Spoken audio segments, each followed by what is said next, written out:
201, Dark Tidings. I don't know what I expected when I asked whether this bunch of fungal idiots would object to bending the knee to me. I mean, I did just murder their war boss and 2/3 of their tribe just minutes before that.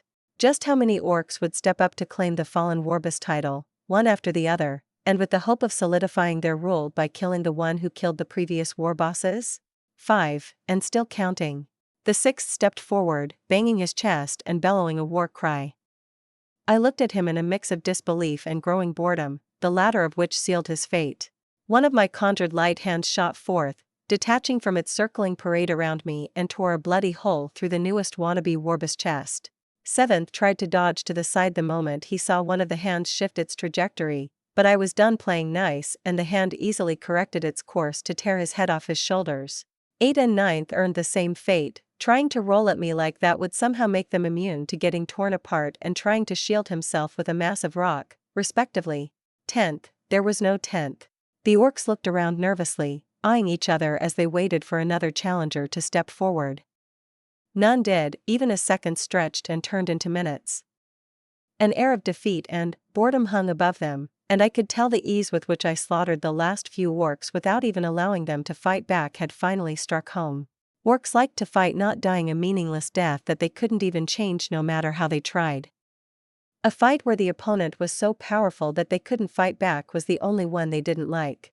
A part of me worried forcing these orcs to serve me would come to bite me in the ass in the future.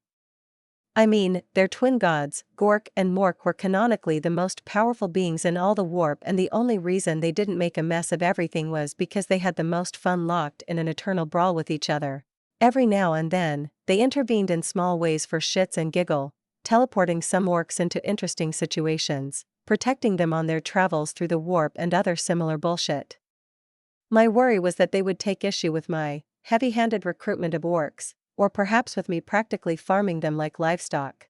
That last part was the main reason why I even bothered despite the risks. They just gave me so much bioenergy, nearly endless amounts, which I felt I would be in dire need of before too long. As a fighting force, orcs were okay, but not worth the trouble.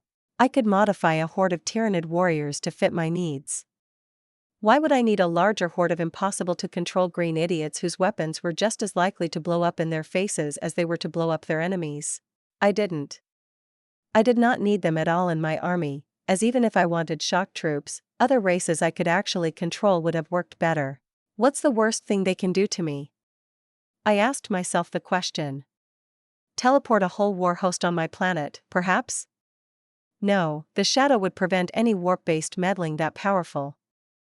They could direct nearby orcish hordes towards me though and make them assemble into a large enough whack that I wouldn't be able to stop them from razing my pretty new moon to the ground. Alternatively, they could do it simultaneously with some other force coming to attack me for revenge, be it Imperial, Drukhari, or Chaos. Sooner or later, an attack would come. Farcers and even Imperial astropaths would likely have little trouble finding the splotch of darkness hanging over this section of the warp, and someone would come to take care of what they likely think is a tiny splinter fleet. Still, it was worth it. Both the risk of keeping tyrannids connected to the hive mind around in massive numbers and also the orcs. I needed the free font of energy and power both lent me. Without them, my progress would slow to a crawl. You want a war, I said, eyeing the orcs around me. You will have it. A proper one, and not the slaughter I have inflicted upon you. Go to Throg, he will make sure you can blow off some steam whenever you need it by warring against other tribes until I have need of your strength somewhere else. Unlike before, they took in my words and actually seemed to consider them. That was the power of strength, of having shown them their place beneath my boots. Slowly, they started pulling away, ambling off into the woods in groups as they chatted and talked. Some lingered, but I ignored them and headed over to handle my next objective. The lingering orcs watched me as I made my way over to the center of their camps further behind a copse of trees where I found their weirdboy, lying face down in the dirt and snoring up a storm. It seemed like he'd promptly passed out when I destroyed his missiles, the poor thing. With a needless snap of my fingers, light wrapped around him and transported him back into my fortress. It was a bit cruel, but I didn't want him to cause too much trouble in my home, so I dumped him in one of the psyker prison cells I had made deep beneath the earth. Tyrannid sat around the cell, shrouding it in a thicker shadow, and all the walls of it were covered in hexagrammatic wards to further dampen the power of anyone trying to draw on the warp inside. I'd have to see how badly he took to the effects of the prison, because while I wanted to keep him from making trouble, I didn't want to torture him.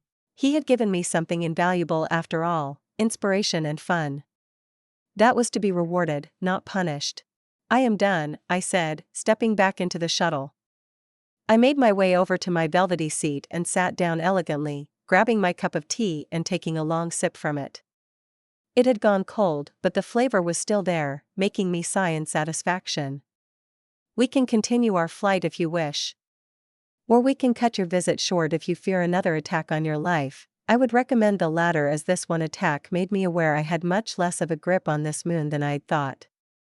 The Tau were silent as death itself, a silence they had held ever since their technician alerted them of my return from the forest. Ounsal stared at me speculatively, and with more than a hint of apprehension. I wagered he was only now releasing I might have been more dangerous than his initial estimations. I turned my empathy up a bit, wanting to get a feel for their emotions. I would either need to drive their healthy fear of me further up until they respected me some, or I would need to be civil and assuage their fears if they were bordering on seeing me as too dangerous. It was a balancing act, and one I had little experience with, so I decided prudence was the best course of action until I got a handle on their emotions. So I was civil, and calm, like I hadn't just slaughtered hundreds of murderous orcs and stomped out their rebellion in less than half an hour. It clearly gave them a bit of a whiplash, but that was the point, make them see I could very much be civil. They should know it, since I had never been anything but civil with them, but the memory of my slaughter was still fresh in their mind, and that probably hung over all their prior, mundane memories of me like a dark cloud.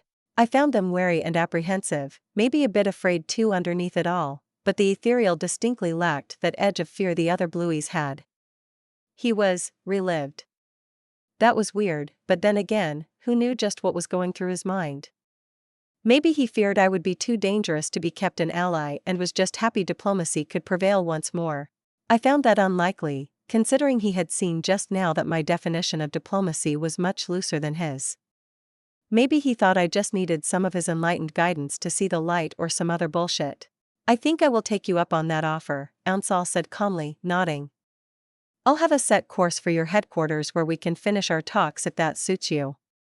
Your previous suggestions about improving my security measures hold merit, and I would want to implement some improvements before I ventured out for another tour. That suits me just fine, I said, nodding. Though there was something I think we could discuss on the way there. And what would that be? He asked. My compensation for handing a planet over to the Tau Empire on a silver platter, I said, leaning forward as I pinned the pulsar map to the table with an index finger. This planet is ripe for getting incorporated into your greater good, and I think there is no denying that I am the reason for that.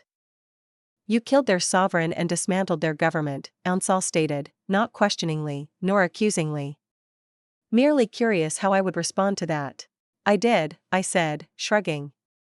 And thus I saved the entire population from damnation. It was only a matter of time until their so-called queen's demonic masters sent a prover invasion force to turn the planet into a demon world.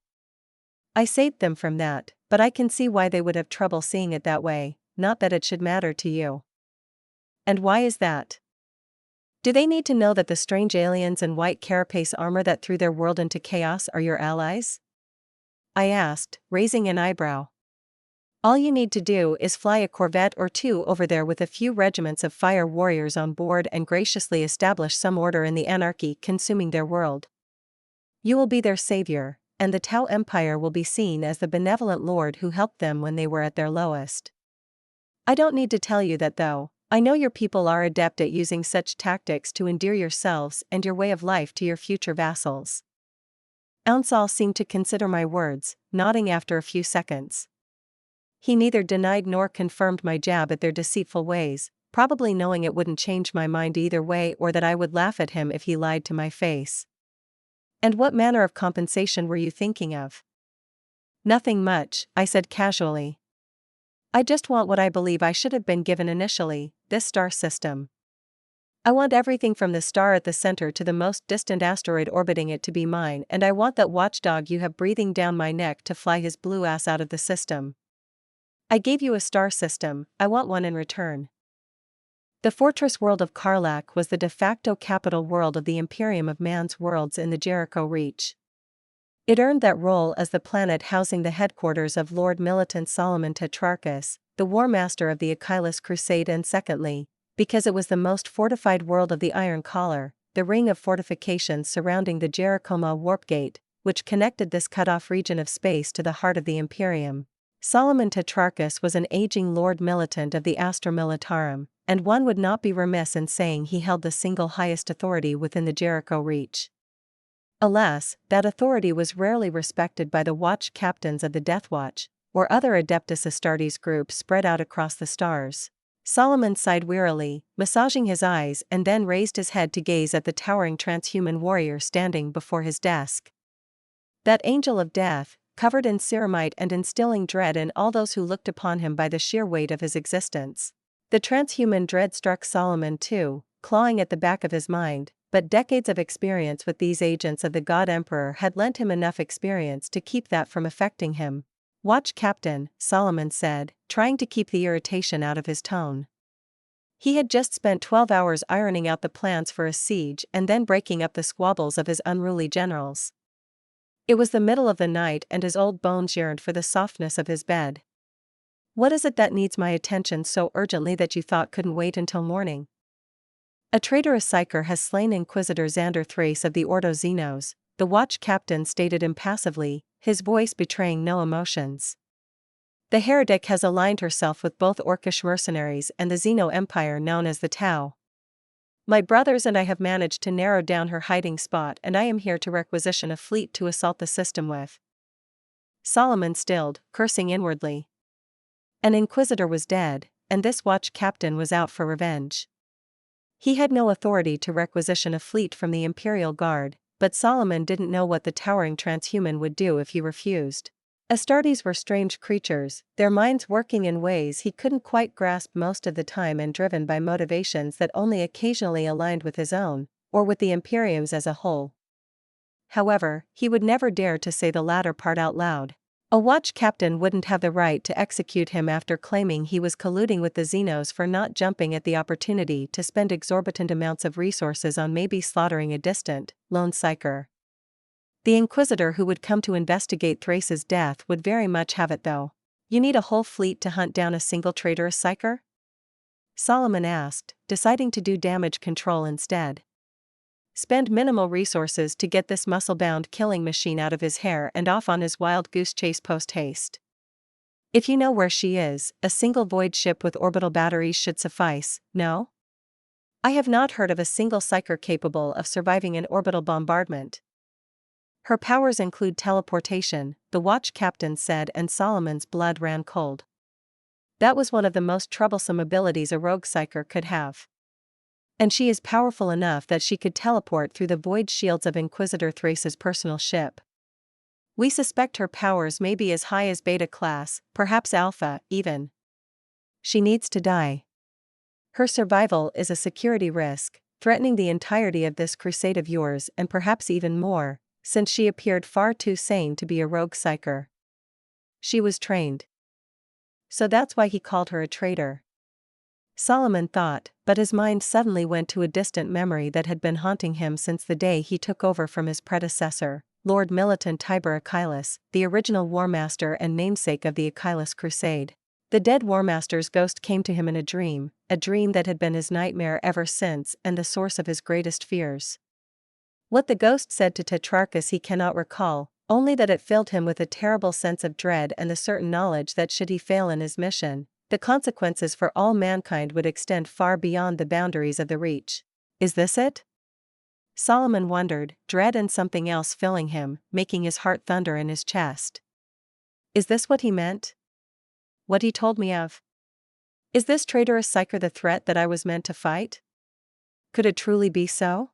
The possibility was there, and the elderly War Master who had been desperately searching for the dire threat he was meant to combat for decades with a frenzied paranoia latched onto the watch captain's words. This was it. It had to be. Finally, he will be free of the nightmares and the ghost of his predecessor. At last, Solomon thought, his eyes halfway between madness and steely resolve as he stared up at the expressionless helmet of his transhuman visitor. Granted. You shall have your fleet. I will personally take command of the first fleet to assist you in hunting down this heretic. 202, one problem solved, a dozen more to go. Nothing? Ounsal asked, a hint of worry making his heart beat out of rhythm. He hoped it didn't show on his face, that would have tanked his reputation and standing with his men. Correct, Grey Down, the doctor said, bowing his head reverentially. I can see no sign of anything being out of place. Every reading is well within acceptable parameters.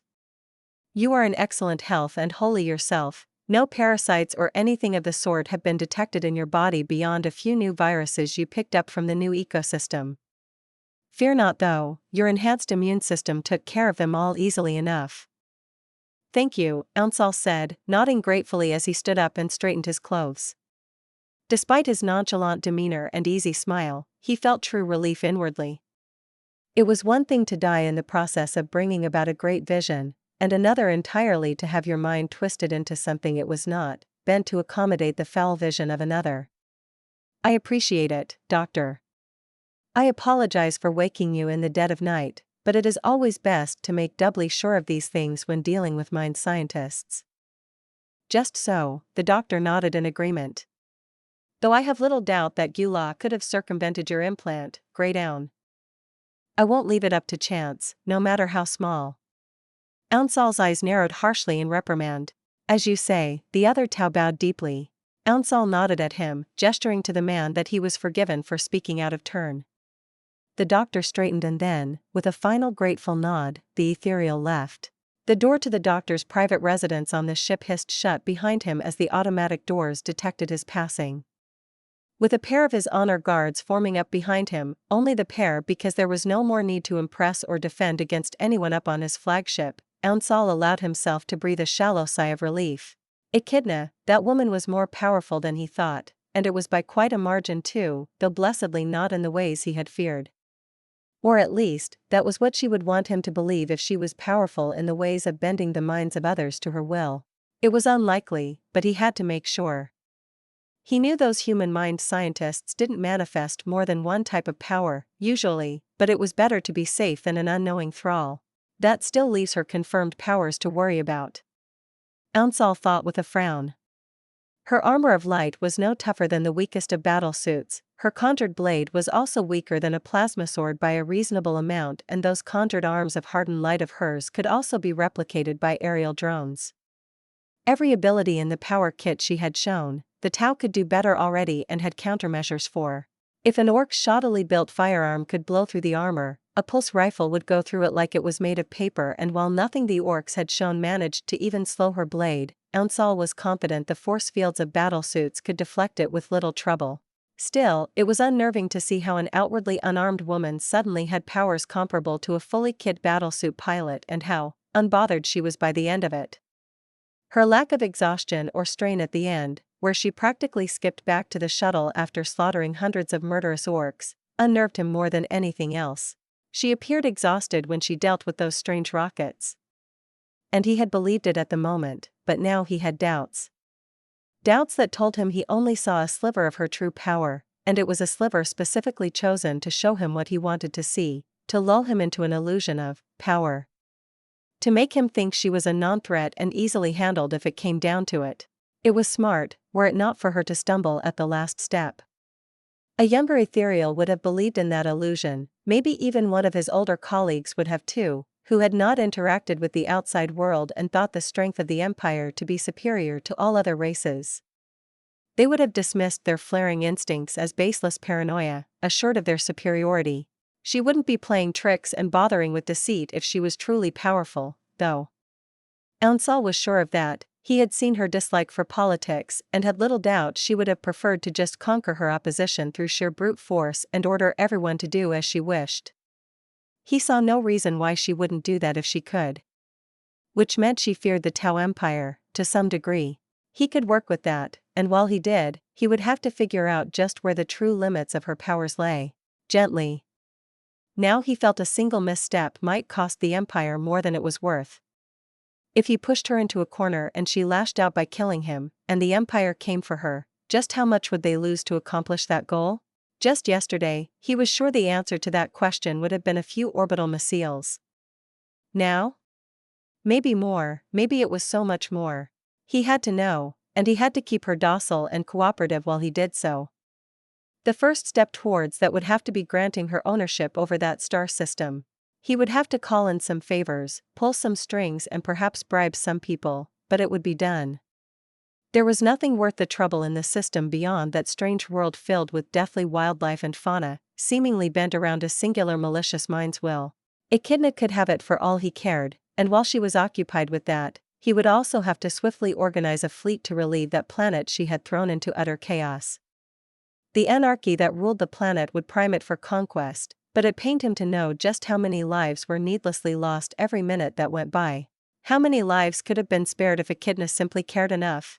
I'd seen the tell off without receiving any firm confirmation or denial about my request, Ansal having claimed he would need to both confirm my words about the human world primed for conquest, and he also had to rally support from his fellow ethereals to grant my request. I felt like there was a good chance he was bullshitting me, considering an ethereal should have had enough political pull to grant my request easily enough, but I let him go with a little gift. The edge of my lips quirked upwards into a smirk that would have looked malicious to anyone who knew me. Up in the stars beyond my world, I felt the little bit of eldritch flesh I had left lingering behind in Ansal's body just past the medical checkups and remained undetected. It wouldn't be doing anything at all to Ansal himself, but it would transfer offshoots of itself to any Tau who Ansal touched and who matched the template I had implanted into it. I wasn't sure how touchy ethereals were, or whether handshakes were a thing among them, but I hoped they were. Every ethereal he touched would get a little eldritch parasite of their own, and while Ansal's didn't do anything to him specifically, the others had tasks beyond mere propagation. Slowly over time, they would prune emotions and perhaps even kill those who had opinions problematic for my future plans. I had made them gentle, and resort to murder only in the most dire of circumstances since I would barely have any awareness or control over their actions from across the stars. I had tested the range, and while the modifications allowed me to communicate with the parasites from beyond the reach of my aura, they still escaped my reach when they were more than a handful of light years away. With my pesky guests finally gone, I could finally go about handling my misbehaving orcs. Before that, though, I remembered the lone fire warrior scout who had been fighting for his life just before Ansal arrived. Much to my surprise, the ethereal never once even alluded to knowing about the scout or asked about his fate. Nor did he ask for me to hand the guy over to him. I sent my awareness out towards the valley where he had last been fighting one of my drakes. My eyebrow climbed up to my hairline as I found the drake's carcass and the remnants of a vicious battle. The scaled beast had been torn apart, scavengers having pounced on its remains, and I guessed their fights over the ownership of it added to the ragged look of its surroundings. There was no Tau corpse anywhere in sight though, but there were tracks. Not that I needed to follow them to find the interloper, as his soul, while tiny, was unique enough to stand out like a star among the tiny embers that went for bestial souls. I found him in one of my handcrafted stalactite caves, recreated from my memories of visiting one such cave in my previous life. It had always amazed me how beautiful some of the things nature inadvertently made were. There was also something unique about knowing that a pretty stalactite was built over tens of thousands of years. I suppose one could see every living thing as the final result of millions of years of evolution, but it never felt the same to me as knowing that a pretty rock I was touching has existed longer than humans walked the earth. Hell, there were mountains on Earth that were older than trees. Like the Appalachian Mountains. On that note, the 60 million years that had passed since the war in heaven, where the Old Ones and the Tan battled, wasn't that long ago in the grand scheme of things. Dinosaurs had just recently gone extinct at that time, and the ancient supercontinent of Pangaea was already breaking up into the continents I'd been familiar with. In contrast, multicellular life appeared on Earth about 600 million years ago, and the simplest forms of life appeared almost 3.6 billion years ago. On that timescale, even the ancient Necronter were recent. But a piece of rock I dug up from the earth predated all of that, and there was just something special about that. To me at least. Anyway, side tangent over, this was not to mull over my love for pretty ancient rocks. I was going to decide what to do with my vagrant Tau squatter. I focused on him, eyebrows once again climbing up my forehead as I saw the blue-skinned alien sit in the tattered remains of his bodysuit. He was seated on a larger piece of rock, a long spear carved of drake bone held between his knees as he worked on sharpening the tip with a pocket knife. No, that was no simple pocket knife, it was a vibroblade and one with a near monomolecular edge. The Tau really did know how to arm their spec ops guys. Unfortunately, it seemed like his more advanced pieces of weaponry had run out of ammo during his frantic battles with the violent wildlife I had sicked on him. That left his pulse rifle little more than a strangely shaped club. Near him on an elevated, flat surface, I also saw the reason as to why he hadn't been extracted yet. On it was what remained of his communications unit, carefully taken apart with every little component placed with great care. It was evident that the Tau had been meticulous in trying to get the damaged device working again, but I wasn't sure how he hoped to fix the rather obviously cracked circuits. He had been granted the first reprieve since he had arrived on my planet in the last few hours, as I had made the silent promise to stop purposefully leading the wildlife to harass him if he survived until Ansal arrived. Which he did, somehow. I would have to rewind my memory and review my mind course records sometime. It promised to be an interesting watch. Now, though, what was I to do with him? Should I continue bullying him, or maybe just wordlessly teleport his ass back to the sender and see how they react? Maybe neither? In my books, his life was mine to do with as I wished. This moon was mine, and he stepped foot on it without my permission, purposefully trying to slip under my notice to spy on me. I was pretty sure that would earn him the death penalty after a lengthy, torturous interrogation session on any Imperial world. Or on most other Xenos worlds, too, for that matter. But that's too boring, all the options are too boring. I thought, frowning in thought. Then I shrugged and decided I would go pick Celine's brain about it, and maybe about the orc situation too. Who knew, maybe Throg notified her of the situation, and she thought a few tiny orc tribes rebelling was beneath my notice. I could give Throg the benefit of the doubt. I was strong enough that a mercy like that wouldn't bite me in the ass. I could ask questions first and start shooting beams of death later, instead of doing it in reverse. Shoot first and ask questions never was the way the Imperium operated, after all, and I was trying to be better than them. And I will be. I promised myself. It wasn't like it was going to be all that hard to be better than the literal parody of intolerance, religious zealotry, and xenophobia. 203, Changing Gears. He didn't, huh? I mused darkly, glancing into the distance. My gaze pierced the walls and space itself until I had Throg's towering figure before my eyes as if he stood meters away from me, and yet he was halfway across the moon. If he had one thing going for him, it was that I detected no spacefaring vessel being built anywhere near his camp. Another was that he was in the process of murdering his way through another tribe that had. I suppose you're right, I'll hear him out. It seems.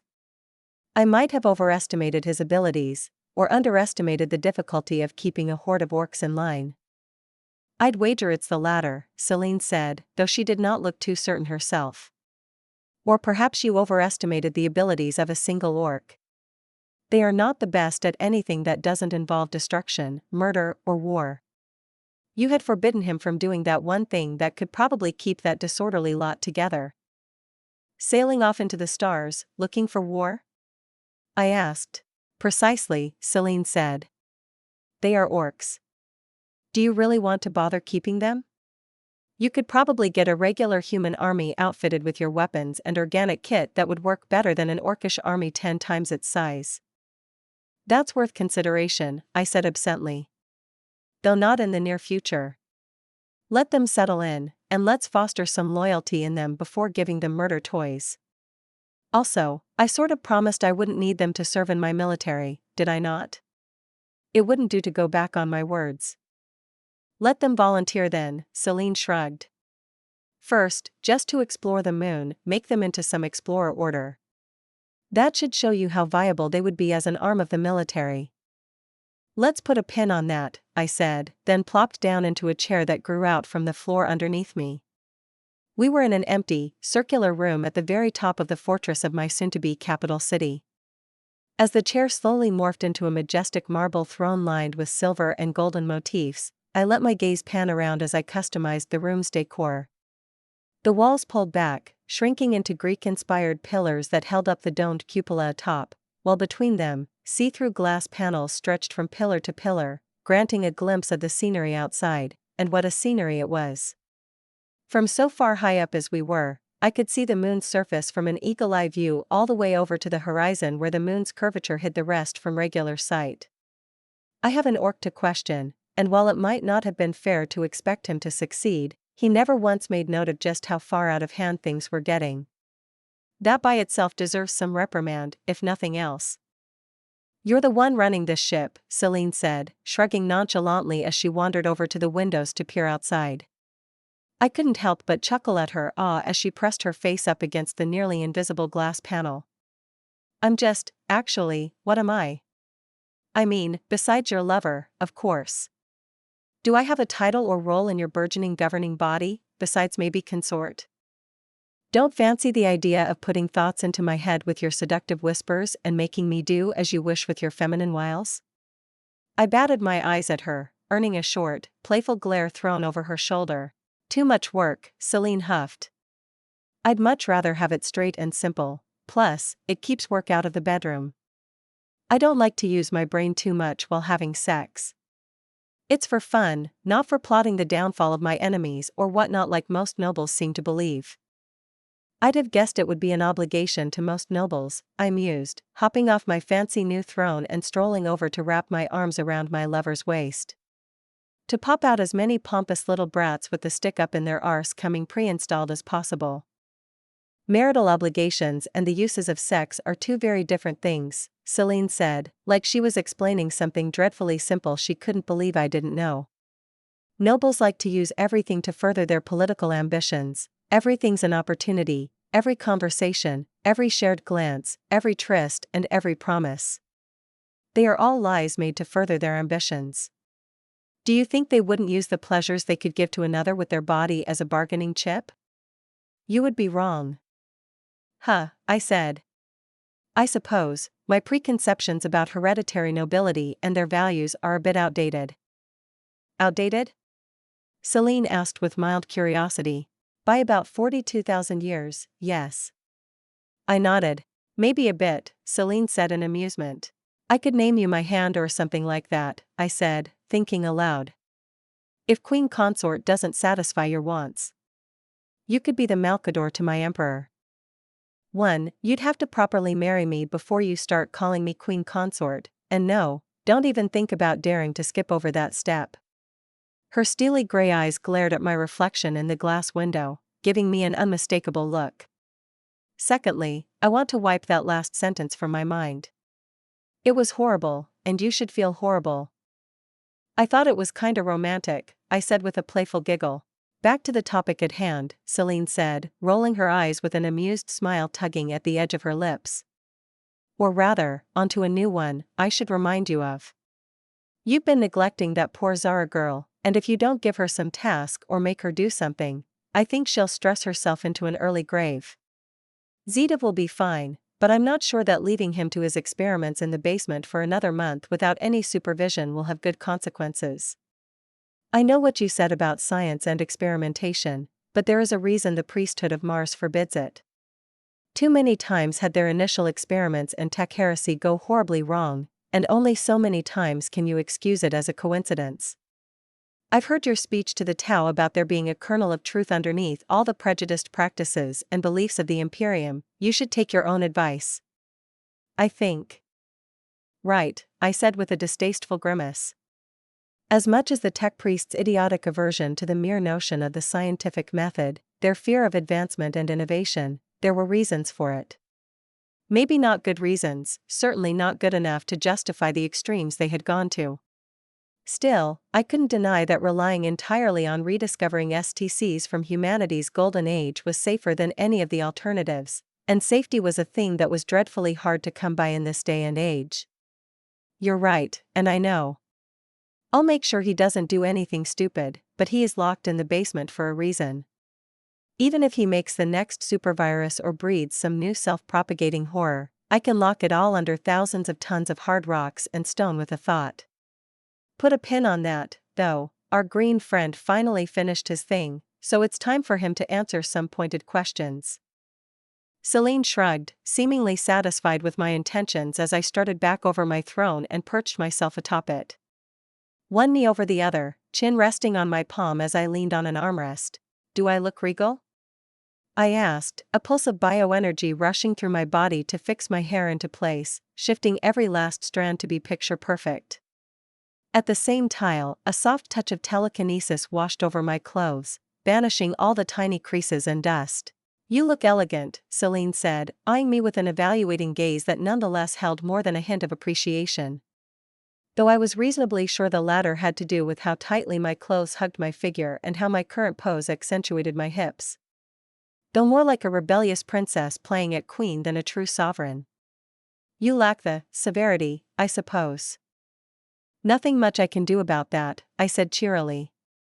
I refuse to be a dour moon sink, even if the galaxy is slowly and surely going to shit. I'll just have to rely on my power to grant me that gravitas I lack, or maybe you could make up for it. You're good at radiating authority when you put on your noble face. People might think you're just a brutish figurehead if we go with that, Celine said thoughtfully. That you're our leader only because you're our strongest psyker. Would they be wrong too? I mused.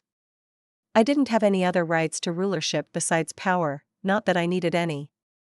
Power was not quite all that mattered, but it was certainly one of the most important parts, maybe even the most important part. Yes, Celine said, hiking up the steps to stand next to my throne. Power by itself only allows you to rule through tyranny and fear, and while that goes for the orcs, it does not for your human subjects. Power is a part of it, yes, but it's more how you use it, not that you have it. They might not see it yet, but they will. I shrugged, not all that invested in making them see me as a benevolent ruler. They would either see me as one in time or they wouldn't.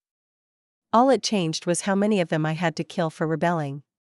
With them all being separated into 50 archologies, any such effort would be highly localized and fragmented. Plus, I didn't particularly see myself as benevolent either.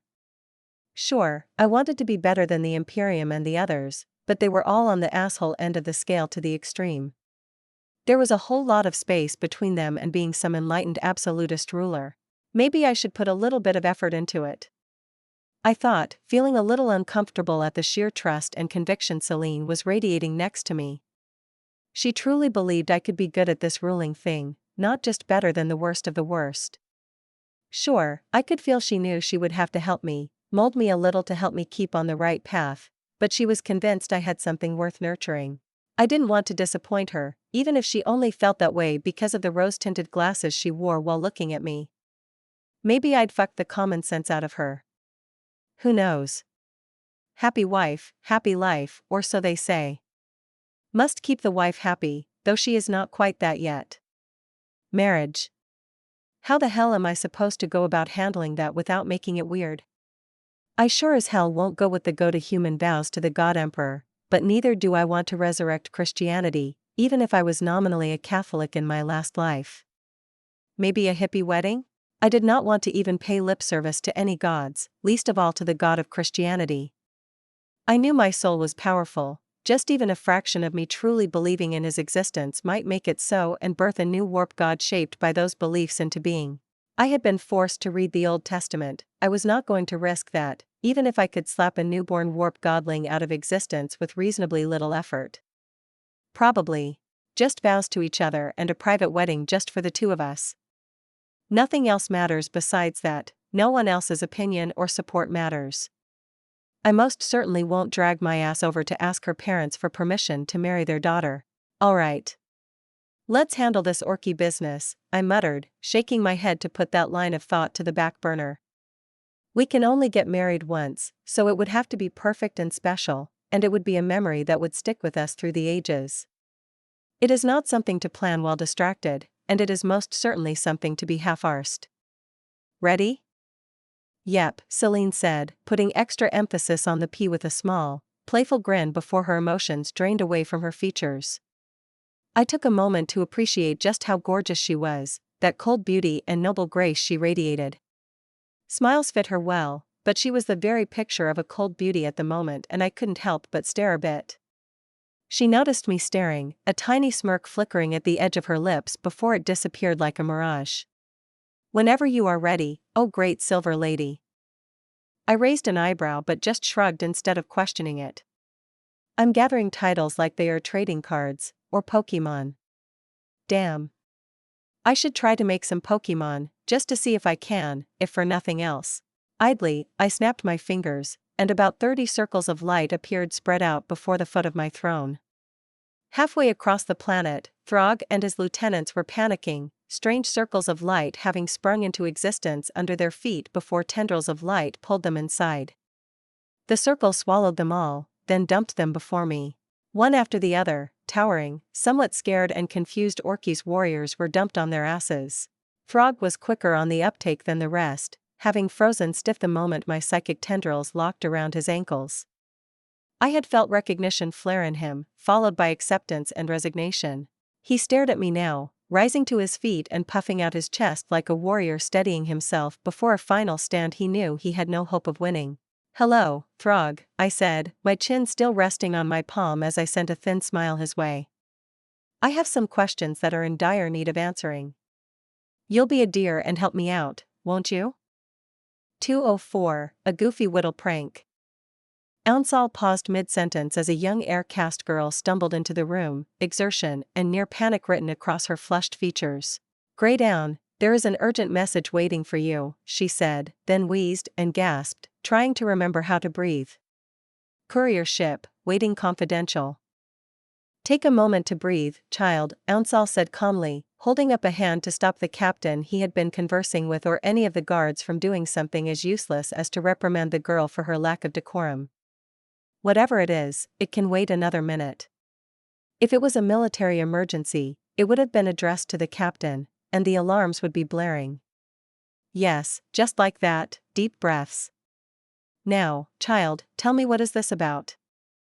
"Sorry," the girl squeaked, but she complied with the orders and took a few deep breaths. She then straightened, squaring her shoulders and saluted. "An express courier ship just caught up with us, carrying a confidential message addressed to the nearest town it could reach.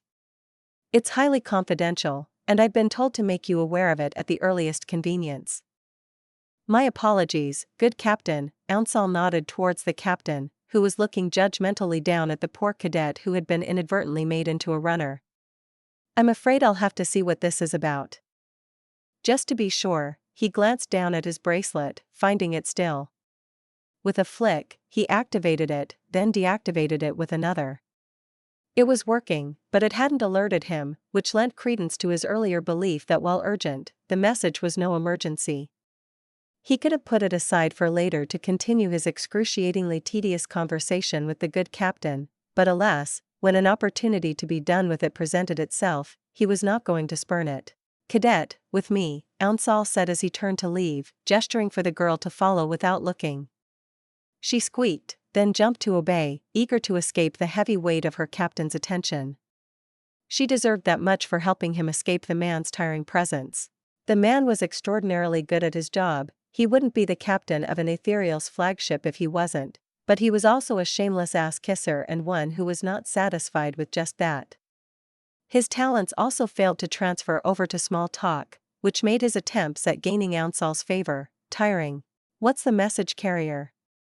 Ounsal asked idly as he walked, halting at an intersection. The left led towards his quarters while the right would lead him towards the docking bay. "Physical carrier for maximum security," the cadet said, sounding ashamed for forgetting that part. "The courier himself should be awaiting your arrival before your personal quarters. I've been told he shall depart at once after he hands over the message." Physical carriers were only used for the most important messages, outdated and cumbersome as those data storage devices were. Their only use was in that their lack of any connection to other devices made the threat of cyber attacks a non-issue. The ship's onboard AI was quite advanced, so it could handle most intrusions, but there was some information that even a nearly negligible risk couldn't be taken. Quickening his steps would have been revealing the sudden onset of nervousness he felt at the realization, so he held himself back. There were few things of that importance that didn't involve the ship's immediate well-being, and none of them were good. Perhaps the humans launched a new crusade in the sector they called the Damocles Gulf on the other end of the Empire. No. There would be no reason to send a message about that to him. He was an oun of the Velcon September, the September which was practically a self-sufficient province barely attached to the Empire at large. They were radicals who broke the greater battle doctrine of the Empire and struck out at a weakened foe in the Jericho sector even though the rest of the Empire was stalling their expansion, being in the transition period between spheres of expansion. No, the Corps would not send them a call for aid unless something horrible happened. In addition, if a message came from the Empire's direction, from the Corps, then it would have reached the Sept world of Solomaler first, not him, since he was going towards the planet but from the opposite direction. No. It could have only come from the front. Stay outside and let no one in, Ounsal ordered as he reached the gates to his quarters, finding a severe-looking Tau standing before it. The man bowed and held out a diminutive little chip housed in a crystalline box. "Cadet, you will escort the courier to his ship once we are done here." Without hesitation, Ounsal placed his palm atop the crystalline box, causing it to shine and draw an outline of his palm atop its surface. It took mere seconds for it to confirm his identity, match his biometric data to its parameters before it blinked green and the top of it dissipated into dust. "Thank you for your service," Ounsal said, nodding at the severe Tau who nodded, then stepped back once the ethereal held the box firmly in his hands. "You may leave and go on with your duties." Bowing, the man glanced at the cadet who then dutifully led him away. "I repeat," Ounsal said. "Let no one disturb me." "Understood." His guards said in unison, and with a satisfied nod, Ounsal disappeared into his quarters, sliding doors shutting behind him. He flicked his wrist, then with a mental command to his neural chip, ordered his quarters to separate from the local network and for all surveillance to go offline after a final, thorough check for intruders or bugs. A disruption field wouldn't be out of order. He mused, detaching his bracelet then setting it down on his table. It flashed yellow and buzzed, letting him know it was scrambling all known means of communications going in or out of his room. "Now, let's see what new problem I'll have to fix." Tapping the small chip inside, a diminutive piece of archaic technology that many would say belonged in museums, Ounsal leaned back as the holographic projection came to life. The report was short and concise, and yet it had repercussions that would send the whole September into a spiral of chaos. His fingers unconsciously curled tightly around the armrests of his chair as he stared, wide-eyed, at the report. "The first fleet of the human Achilles Crusade has been mobilized and is on its way towards the Grey Hell Front under the personal command of Lord Militant Solomon Tetrarchus." Attached were the estimated details of said fleet. Ships, commanders, weaponry, and most importantly, speed. Speed. Those blasted warp drives that have been making a mockery of the best Earth-cast scientists and their efforts to reverse engineer them. Those warp drives that made the fastest Tau ships seem like crawling slugs in comparison. They will reach the front before me. Ounsal realized, and for the first time, cursed the existence of the Black Reef. The gravitational storm stretched far as it curled around the majority of the Tau-controlled worlds in the sector. At its very tip were the handful of systems that made up the Grey Hell Front where the humans and the Tau had been warring for the better part of 3 centuries. The problem was that the world of Valia that he had just been visiting lay outside the Black Reef, and the shortest route back to Teslamaler was thus going through the front. Valia was, when it came down to just distance, surprisingly close to the September world in reality, but the Black Reef stretched between the two, making a direct passage between them impossible. Or rather, the risks of it making it something of an absolute last resort.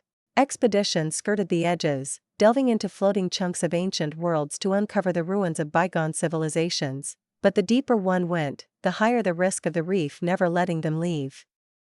Crossing it entirely never happened before in recorded history. What could have made that paranoid old Lord Militant act after all this time? Ounsal mused to himself, an unnatural calm settling around him as he realized he could no more change the rotation of a star than avoid getting entangled in the mess that was to come. Solomon Tetrarchus was a known quality. He was the supreme commander of the Achilles Crusade, which was founded to oppose Tau expansion into the Jericho Reach, the very same expansion that was the primary goal of the Velcon September. Ounsal was one of the ethereal leaders of. Knowing their enemies was only prudent. All their simulations and assessments of the man's personality showed he was terrified of betrayal, too paranoid to even give command to his most competent generals, whom he instead kept close to him on his fortress world. It was the agreed-upon assumption that Tetrarchus would spend the rest of his life locked up in his fortress, fearing betrayal and being paralyzed by paranoia. His incompetence and personality had been one of the primary reasons as for why the Velkon sect could contest the entire crusade just by itself and without support from the empire at large. Though lately, the Tyrannid and other violent alien races of the sector had risen up, contesting the Imperium of man on many fronts, keeping their attention divided. Why would he risk leaving his precious warp gate largely undefended? Ounsal mused. The First Fleet, along with the Second and the Third, was responsible for guarding that strange artifact. Did he finally go mad? Did the even more deluded Lord Commander of the Grey Hell Front convince him somehow? Ounsal rubbed his chin thoughtfully, wondering just what this would mean for them. Could they hold out? They had stalled the Imperium's advance at the mouth of the Black Reef for centuries and had been undermining the Lord Commander's control of the worlds under his command diligently, sparking rebellion after rebellion until the man's paranoia and hatred for all things Tau eclipsed even the Lord Militant's already prodigious level of paranoia. Could we somehow make them fight each other? He mused thoughtfully. Lord Commander Sebastiker Abomgrave and Lord Militant Solomon Tetrarchus were both fearful of betrayal, terrified of spies and Xeno-sympathizers among their general staff. Perhaps it could be done, perhaps, but to do so, many deeply buried assets would have to be activated and spent. Centuries of work might just end up wasted, or perhaps it might just be what saves us all, what finally tips the scales in our favor. They didn't have to beat back the fleets by themselves.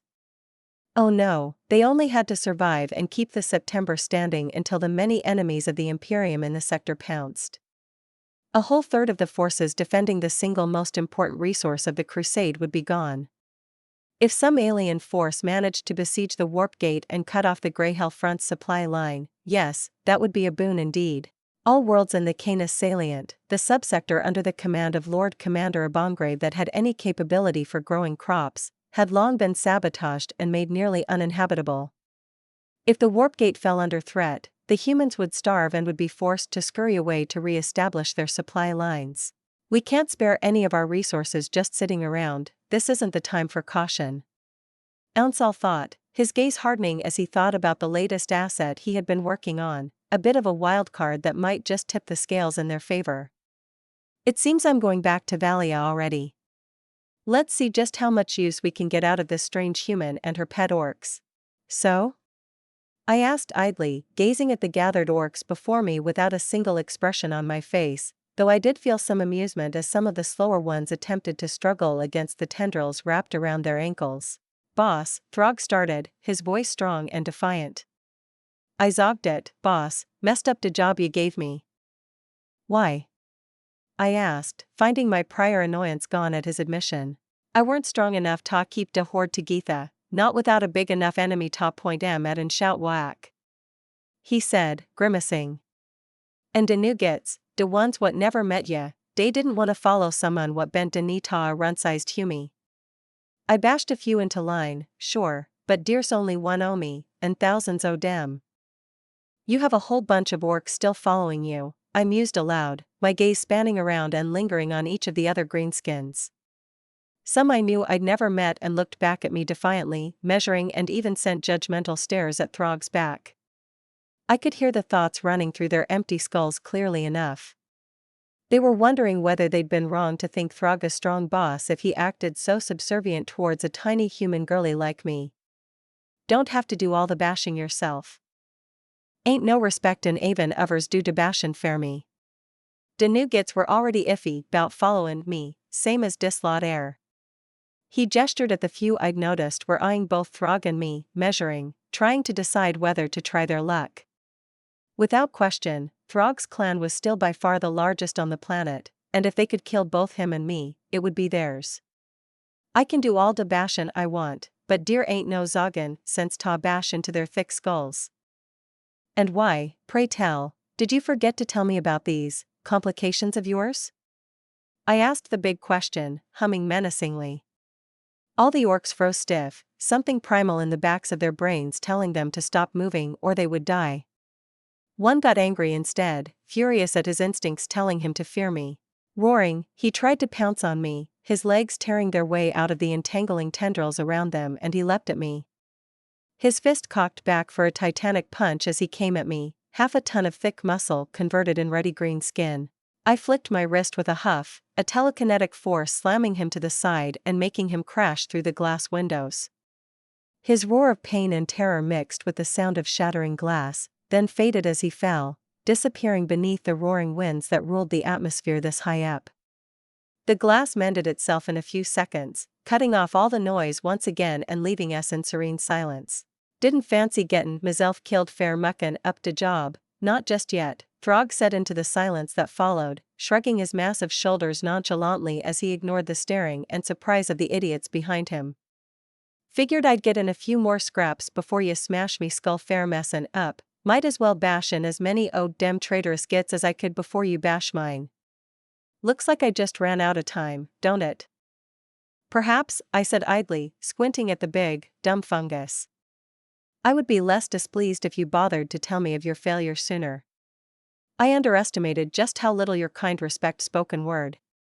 Now, I won't kill you, you are too smart for that, and it would be too much trouble to find a reasonably good replacement for you, but I can't have you neglect reporting setbacks to me as soon as they happen, so there has to be some punishment in order. What punishment, though? I thought, unable to come up with a proper one on the spot. Regular punishments, of course, don't work on orcs. The only way to truly make them regret something was either through denying them the ability to fight or by humiliating them. Take away their favorite weapons, paint some demeaning war paint onto their skin, take their loot, and give them a humiliating beatdown. All that could work. Alas, humiliation would make the respect the other orcs had for Throg sink even deeper, so it was out. If I kept him from fighting, he'd be seen as a weak coward, even more so than he already was. Tax. I decided, a grin stretching on my lips. I'm gonna tax his green ass so hard he won't even think about being this dumb again.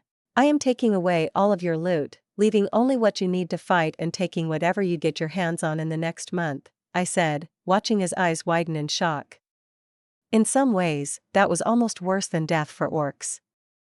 Not to the level where keeping them from fighting was, since that was distinctly worse than the most humiliating death imaginable, but it was close. Now, I want you to tell me what you think will be needed to get the rest of your unruly kin into line.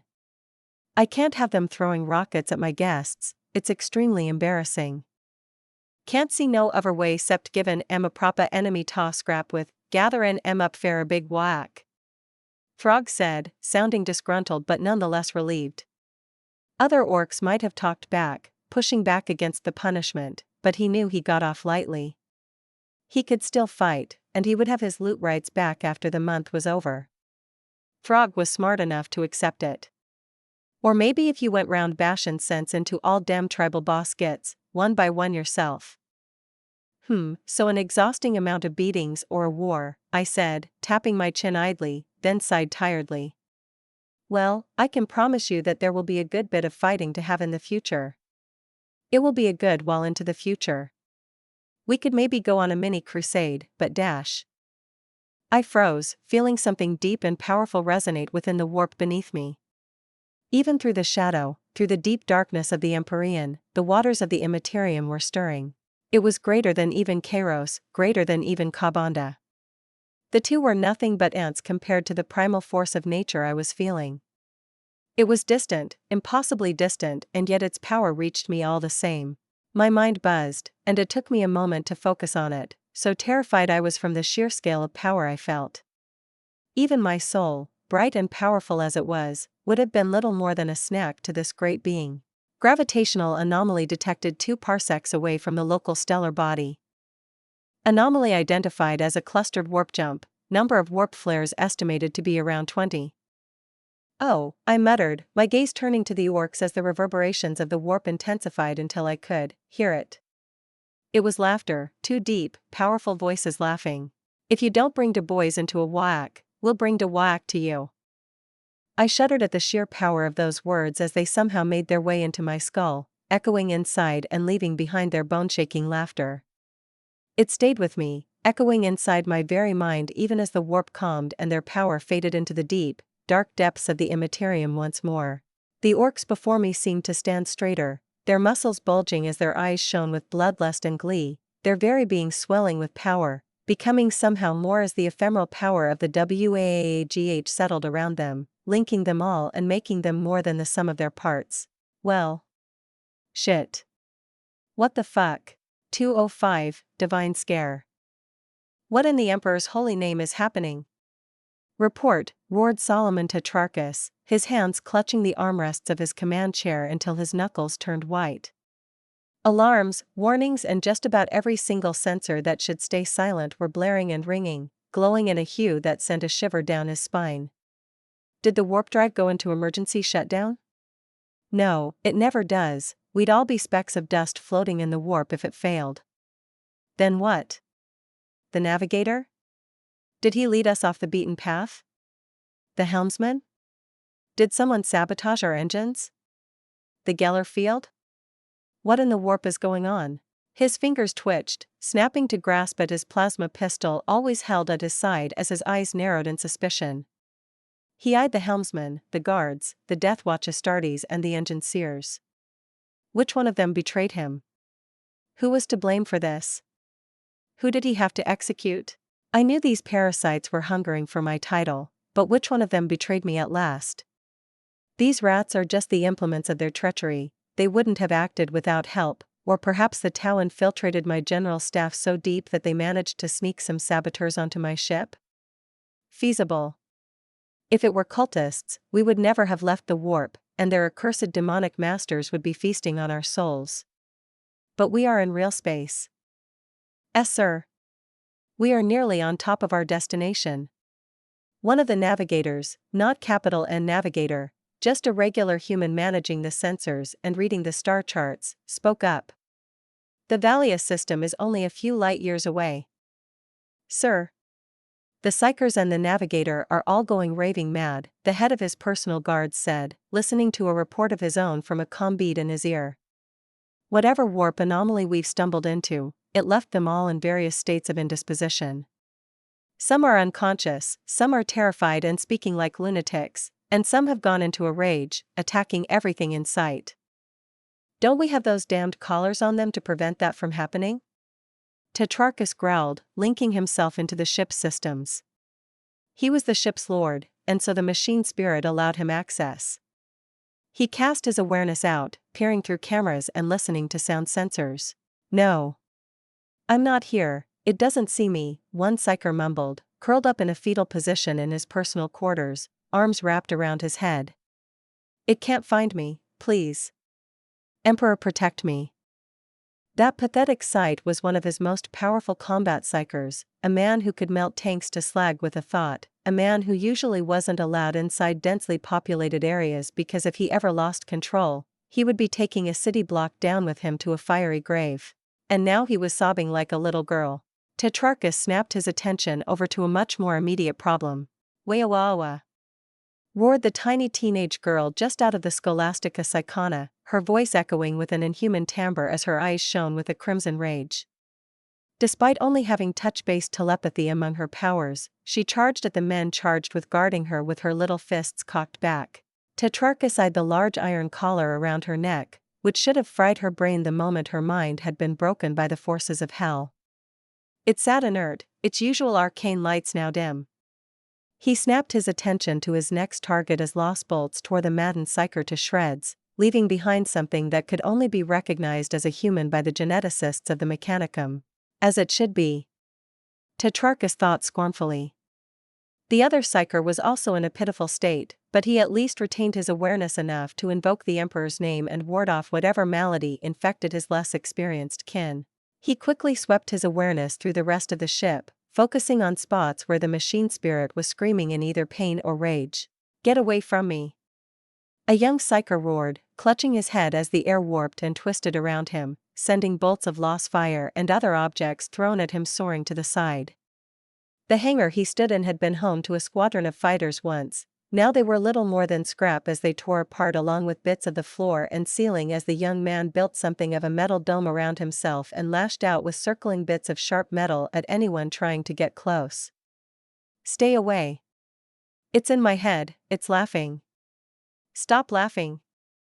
With a thought, Tetrarchus had the hangar's grand gate open and the force field keeping the room pressurized dissipate. As the young psyker and the little castle of scrap he'd built were torn out, sent flying into the vast darkness of space, he put it out of his mind. There were dozens more who went mad, but very few were powerful enough to survive the kill squads, who were otherwise their honor guards, firing upon them with impunity. Most of his psykers seemed to be merely unconscious, though he couldn't be sure. Maybe they were the ones who had been at risk of hosting a demon in their bodies, and the collars did their work, rendering them comatose and dead to the world before it could happen. If that was the case, he would have to make do with only a tenth of the psykers he had originally had under his command. And even that tenth would be in a dubious state, seeing as all of them were scared witless, sobbing or staring blankly into space. This was a disaster. What he did not find, though, were cultists or infiltrators trying to escape from the engine rooms. The machine spirit also helpfully confirmed to him that both the warp drive and the Geller field were functioning at optimal parameters, and that neither had been subject to attacks. A freak accident, then? Tetrarchus thought, eyes narrowing. He did not believe it. The warp may be chaotic and unpredictable, but to dump him right on top of his target ahead of time? He would have thought it was the Emperor smiling upon him, had his psykers not gone mad, the psykers supposedly holding fragments of his blessing. The navigator could be responsible, leading us into a warp anomaly. His mind went to his navigator, an aging woman named Ursula who thought she was the Emperor's gift to the world and that her mere presence was a blessing upon all those who were subjected to it. Tetrarchus loathed the arrogant old hag, but she was self-preserving and selfish, if nothing else. The only way he could see her leading them into a warp anomaly that would undoubtedly risk her well-being was if she fell under the thrall of some demon. The old crone wouldn't. She'd spent centuries warding off those monsters. I heard her paranoia was well known even among her own strange kind. Nothing made sense. Freak accidents also didn't dump you at the doorstep of the supposedly extremely dangerous rogue Alpha Psyker. This wasn't an accident, but he also couldn't help but think that if someone could redirect his fleet to here, they could have also redirected it into the nearest star. So why didn't they? It didn't make any fucking sense, and it was driving him mad. The Lady Ursula is dead, my lord, someone reported, snapping Tetrarchus out of his thoughts as he whirled on the younger officer, piercing him with an intense stare. We have also re-established rudimentary communication with the rest of the fleet. Every navigator is dead. Tetrarchus dove right back into the ship's systems, now piercing the barriers keeping the catty old bat's personal quarters from the rest of the ship. She would have annoyed him to no end about it, but she was in no state to tire his nerves anymore. Tetrarchus grimaced despite himself, finding the woman who had been guiding his flagship for the better part of a century scattered across the spacious room. An eye here, a leg there, a chunk of intestines over there, and blood everywhere. It looked like someone shoved a frag grenade down her throat right before it exploded. Not that anyone was allowed to carry weapons of that caliber into her quarters. All in the same way? Tetrarchus asked, his visage grim. It seems so, my lord, the man confirmed. The astropaths shared a similar fate. It seems anyone who had the ability to perceive the warp in any detail ended up sharing a similar fate. Many of the more sensitive psykers are also reported to be bleeding from every orifice on their bodies, and medics suspect heavy brain hemorrhages have made them all catatonic, or mentally hampered. Execute them, Tetrarchus said. The last thing I need is demons using their catatonic bodies as skinsuits and wreaking havoc on my ships. Execute every psyker that doesn't show the ability to still understand and respond to orders. We will have to face an extremely powerful psyker without psykers of our own. Or with so few, and in such a diminished state, that it won't matter. Tetrarchus thought, wrapping his fingers on the armrest as he mentally surveyed the ship, making sure his orders were getting carried out as they should.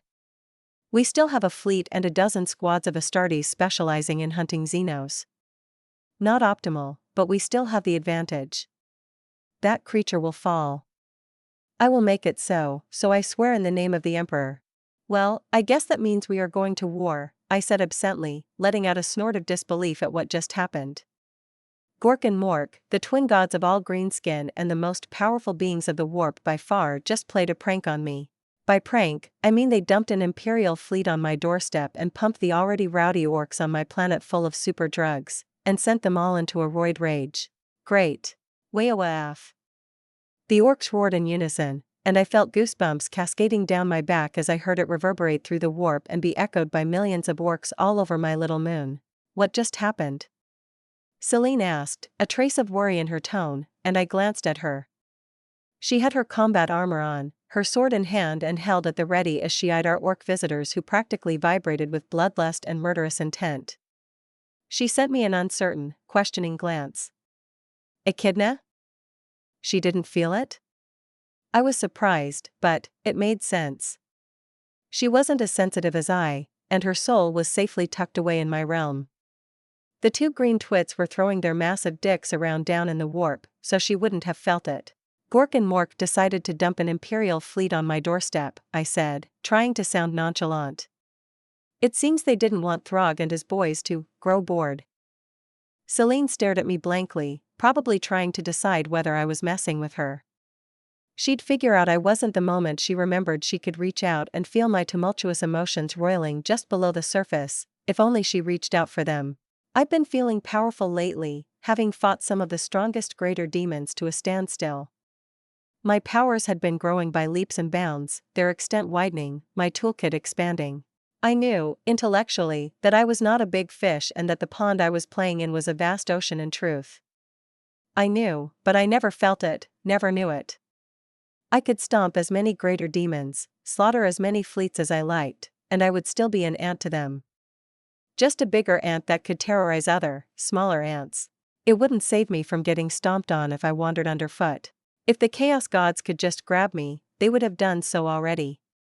I thought to myself, pushing down the wave of helplessness that almost overwhelmed me. I couldn't allow myself to think I only lived because the four colossal cunts down below couldn't be bothered to reach up and drag my ass down into their realms. I couldn't. The paranoia, the helplessness, and the sense that nothing I did would ever matter would crush me. I would give up, or wallow in paranoia, hoping I wouldn't get stomped if I stuck my head into the sand. Assholes. I huffed, my face twisting into a snarl as my emotions calmed and I could think things through with a clearer head. Their power reached the surface of the warp and echoed in real space, which was what I felt. They didn't touch me, didn't even reach for my realm. I wouldn't be surprised if they couldn't sense it or reach it. They were mighty, impossibly so, but they were not omnipotent or omniscient. They were not God, just gods, manifestations of belief and concepts. Like the big four or imps, though the latter was a weird case. What mattered was that they all had their limits, their weaknesses. Even gods bleed. I thought fiercely, glaring down into the now still waters of the warp. And that means they can be killed. Not that I'll be able to manage as I am, but I can make a nuisance of myself, cause them trouble and make their lives just as miserable as I can. Why would I do such a thing? Something so obviously dangerous and risk their wrath? To prove I could. To prove they could rage and scream, but couldn't reach me. To prove to myself that I was safe, no matter whose toes I stepped on. To prove my initial assumptions were correct. Well, the plague wars are right around the corner. There won't be a better chance to take a dump in Nurgle's cauldron, so to speak. The weirdo would probably be happy about that, less so if I managed to nab his elven girlfriend. With Emp setting his garden on fire, there won't be a better chance, and I was sure I could use an Eldar goddess for something.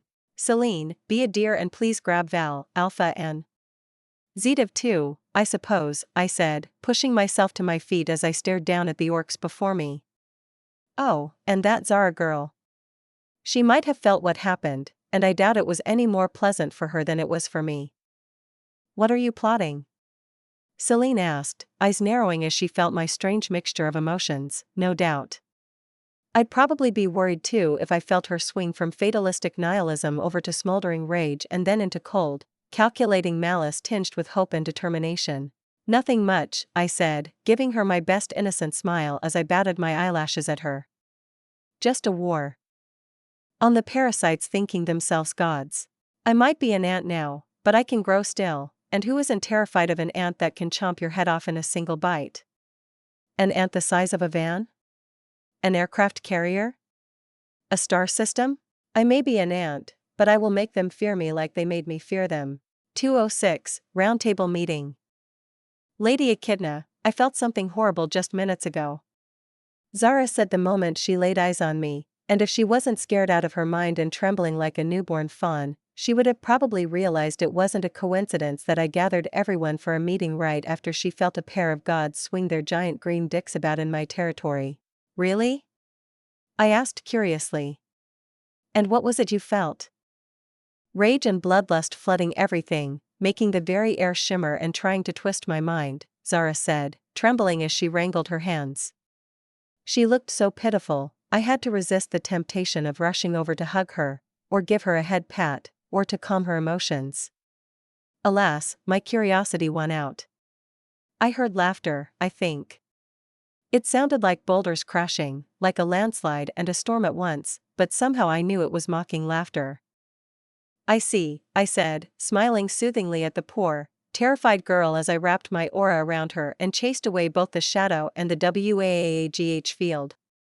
I know what happened, but thank you for the warning. We will be taking care of it in short order, hopefully. Zara slumped in relief, taking in a deep breath and almost collapsing as it seemed I'd just lifted an enormous weight off her shoulder, like I'd just allowed her to finally breathe after months of suffocating on stale air. I sometimes forget just how suffocating the shadow can get to those still linked to the warp. Zara must have been going through hell, but she never once made a squeak of protest or complaint. She was probably still terrified of me. I'd have to do something about that. I took her in, it wouldn't do to have her silently suffer. I suppose I should have just taken her into my realm. I'll also have to find something for her to do. I mused. It hadn't really been on my mind how exactly I would use a sanctioned psyker when I rescued her and told her she was either going to serve me or go home in a casket. I didn't need her service, but I hadn't wanted to kill her, and letting her go was out of the question, seeing how much of my powers she had seen. I also wanted to rescue her from the Imperium. She had lived a horrid life under their care, then suffered under that asshole of an Inquisitor even more. She would have likely ended up back in the same place if I let her go, serving another asshole who hated her existence, or maybe she'd have just been killed to keep her silent about Inquisitor Thrace's crimes and failures, or for her perceived corruption at my hand. I'm stalling. I sighed, shaking my head, and put the girl out of my mind. I'd give her a task, something to occupy herself with to make her feel useful to me. I could feel that her terror was mostly because she felt like she couldn't prove her usefulness to me, and she feared I'd just kill her if I thought she was useless. I wouldn't. She could spend the rest of her life lazing around, and I wouldn't care one bit. She would be calmer with a task, though. So I would give her something, I'll figure it out. Eventually. In case any of you missed it, I said, raising my voice as I put on a regal mask. Val, Alpha, Celine, Zara, Zedev, and even Faye were here. Only the orcs were missing, but I had booted their hyper-murderous asses from the room after telling them to prepare for war. We have an Imperial fleet on the system's border. With nothing of interest besides myself in this system, we are running with the assumption that they are coming to kill me. I'll confirm before starting the slaughter, but I think it's a safe guess to make. I gathered you here to advise me on why I shouldn't just teleport a whole bunch of orcs onto their ships and let them slaughter all the humans. Do you truly want them to know how easily you can break their void shields? Do you want to show off your mass teleportation to the Tau? Celine asked, arms crossed under her chest as she stared at me like I was a particularly stupid child. Oof. They are still far and away. There is more than enough time to gather intelligence. There is no need to make an uninformed decision. The destruction of a crusade fleet would bring attention to you, perhaps too soon. Zedev's voice buzzed, static and lifeless as his mental circuits radiated boredom and a distinct disinterest. He was only here to show he respected my power and station, nothing more, and he had no problem making that clear. He even showed me some of what he was actually thinking about, which was about 50 thought streams optimizing a gene strand determined to be responsible for the Eldar's greater reflexes into a human DNA, likely his. Agreed, Val said, nodding regally as he stood a bit closer to my throne, just a half step behind Celine. Even without thinking, they had established a little social order for themselves, which rightly had Celine at the top. You would have felt it if they had a particularly powerful psyker with them, wouldn't you, mistress? If they don't, there is nothing stopping you from gathering all the knowledge you need, or eliminating the problem before it becomes one by compromising their commanders. The orcs will have to fight, I said, huffing in annoyance as I slumped into my fancy chair and propped up my chin. I don't want to see what that pair of twats will do if I deny their little war after they had gone to the effort of dumping a fleet on my doorstep. I have no intention of seeing for myself. Celine frowned in worry, sensing my annoyance. Val looked worried, knowing that anything that could make me frustrated or force me to do something would be troublesome. The rest looked a mix of confused and bewildered, especially Faye and Alpha, who couldn't fathom me fearing anything. Even the gods. Zedav didn't care at all. Of course he didn't. Zara was busy looking confused, trying to make herself small in the present company. All right, I said, shrugging with an eager smile tugging at my lips. It seemed like I'd be sneaking around, plundering mines and messing with people again. Any objections to me heading over there and gathering some information? They will know you can pierce void shields and teleport between planets if you get caught, or even if they just suspect you have boarded them, Celine warned.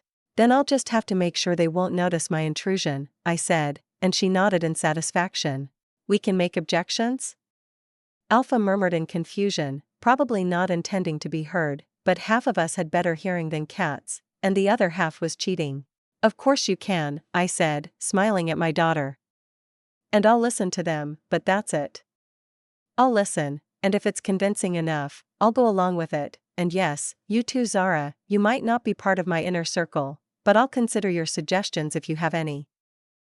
Alpha looked startled, but Zara just stiffened in dread, thinking this was some kind of test I'd finally throw her away for failing. So much desperation in such a small body. So scared, so terrified of failure, perceived or otherwise. She might have seemed fine to an outsider with how composed she was, but to me? I saw a brewing storm, man. I didn't want it to sweep up this unfortunate young woman. Zara had a shitty life, she didn't deserve to live the rest of it in fear. I could have probably gone the slow route, get her a psychologist and convinced her that there was nothing to worry about, but was it so bad to fix a problem when I saw it? To use my powers for some good? So I just gently patted her rising fear, nudging it down and down until it shrank into something more manageable. She wasn't anywhere close to calm, but she was no longer on the precipice of a mental breakdown. Was it intrusive and very unethical? Probably. Poking someone else's mind and emotions was not something most people looked kindly upon, but it helped. Zara was better now, calmer, more centered, and with relief flashing through her as she realized how close she had got to making a fool of herself in her panic. I wouldn't have cared, as I felt her precarious mental state, but she couldn't know that. Maybe I should have asked for permission from her to help, but it would have been dubious permission at best with how afraid of making me even just slightly displeased she was. Maybe it was my ancient earth morals overcomplicating something simple again. I'd have to ask Celine, and maybe she'd smack me upside the head for worrying about doing a good thing. That's for later, but making sure she stays in a healthy mental state is going on my to-do list. I could put a mental seal on her, stifling panic attacks before they can fully form? Might be a bit too much. Could just showing her how much I don't care work? I can share my emotions, might as well make use of that outside the bedroom and my love life. No takers? I asked again, projecting an air of approachability to calm the few who needed it. It may be a dim chance, Valinus said, frowning. But it may be a trap. It may seem utterly unfeasible, with dozens of points of failure to make you think it never could have been planned, but I have learned that is exactly how most schemes of she who thirsts and the changer of ways look to anyone sane. I won't urge you to not go, my lady, but I urge you to be cautious and expect some foul trap aimed specifically at you. You would think Gork and Mork would work together with the forces of chaos? I asked in surprise, having discounted the idea with the two orcies' deities' involvement in the fleet's arrival.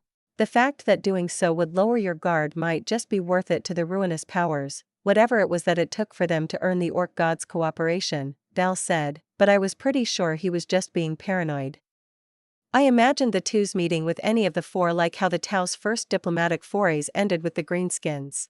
Khorne may speak the same language as the two green uglies, but he was the only one I was not worried about coming at me with schemes and traps. If Khorne wanted to make a mess of my day, I'd see the horde of bloodthirsters coming light years away. I'll take that under advisement, I said seriously, and intended to hold to that promise too, even if I didn't feel it was warranted. I'd given my word that I would, after all. Now, if there is nothing else? I ran my gaze over my advisors. Inner circle? Friends? Nah, certainly not the last one. Let's go with inner circle. No one spoke up, looking at one another. Celine clearly wanted to come along, I could feel it, but she kept her mouth shut with a displeased frown on her pouty lips, knowing stealth wasn't really something she was good at and she'd just get in my way. It was so nice that I didn't have to argue with her about stuff like this, no drama, no trouble, just understanding and maturity. She really was the best. Alright, then I'll get going. Keep watch over the orcs as they gather while I figure out just what the hell these idiots have in mind showing up on our doorstep. An alpha? Write me up a short speech to make later to broadcast to my new subjects so they are at least somewhat aware of what's going on. Of course, my lady. Alpha straightened, her previous anxious demeanor shifting as she finally had a task to latch onto. Zara, I said, turning to the psyker and watching her stiffen, having to nudge her panic back down again. You will be placed under Celine's command and help her out with keeping the fortress secure in case something unexpected happens. Val, you are on orc watching duty, and the rest of you should retreat into the fortress for now with anything that we don't want to get bombed from orbit in case they somehow make it over to here. Make sure your labs are secure, Zedav, I don't want whatever you're making down there bursting out in the worst possible moment. They all nodded in several states of grim determination, or aloof disinterest in a certain toaster lover's case whose only response was assuring me that not even a concentrated orbital barrage could put a dent in the fortress or into the labs hidden underneath it. He ran the numbers. With a roll of my eyes at the Muggos' optimism, I blinked myself out to the edge of the star system. Silly Zedav. Thinking things ever go as expected in this fate-fucked galaxy. I almost hope they manage to throw a meteor or something at his labs just to see his face when it breaks through all the protections we'd devised. 207, peering into the abyss. If this was a trap made specifically to ruin my day, what would it be? How would I mess with me, if I was an eldritch asshole thriving on messing with people? I thought to myself, floating in the void of space with distant asteroids slowly floating by me. In the distance, well beyond what even my eyes could see by themselves, I could see the thermal signatures of the fleet's exhaust plumes as infinitesimal little pinpricks of light. What can even hurt me as I am? Nulls were the obvious answers. A suitably powerful pariah could sever my avatar from my soul, given enough time, and then they might be able to destroy it. Doing so would make me lose control of everything, using the avatar as the central node of the telepathic web which kept my little burgeoning empire going. It wouldn't be the end, but people on my moon most certainly wouldn't find it enjoyable, even less so when the defenses that should have been keeping them safe went to shit and allowed the arriving fleet to bombard them into oblivion. Alternatively, any greater demon that managed to crawl its way up into my realm could make a mess of things. Then there were the obvious MacGuffin bullshit artifacts someone just pulled out of their ass. Crazy overpowered artifacts that seem to pop up randomly in this galaxy just to mess up a bad guy's day and then disappear into obscurity. In the books, it was easy to explain. The authors wanted a cool, super powerful antagonist for their heroes to fight. Problem was, the heroes were weak and had no hope of winning, so they stumbled upon or found out about some bullshit artifact that was just perfect for countering their current foe. Shitty writers. They made my life much harder.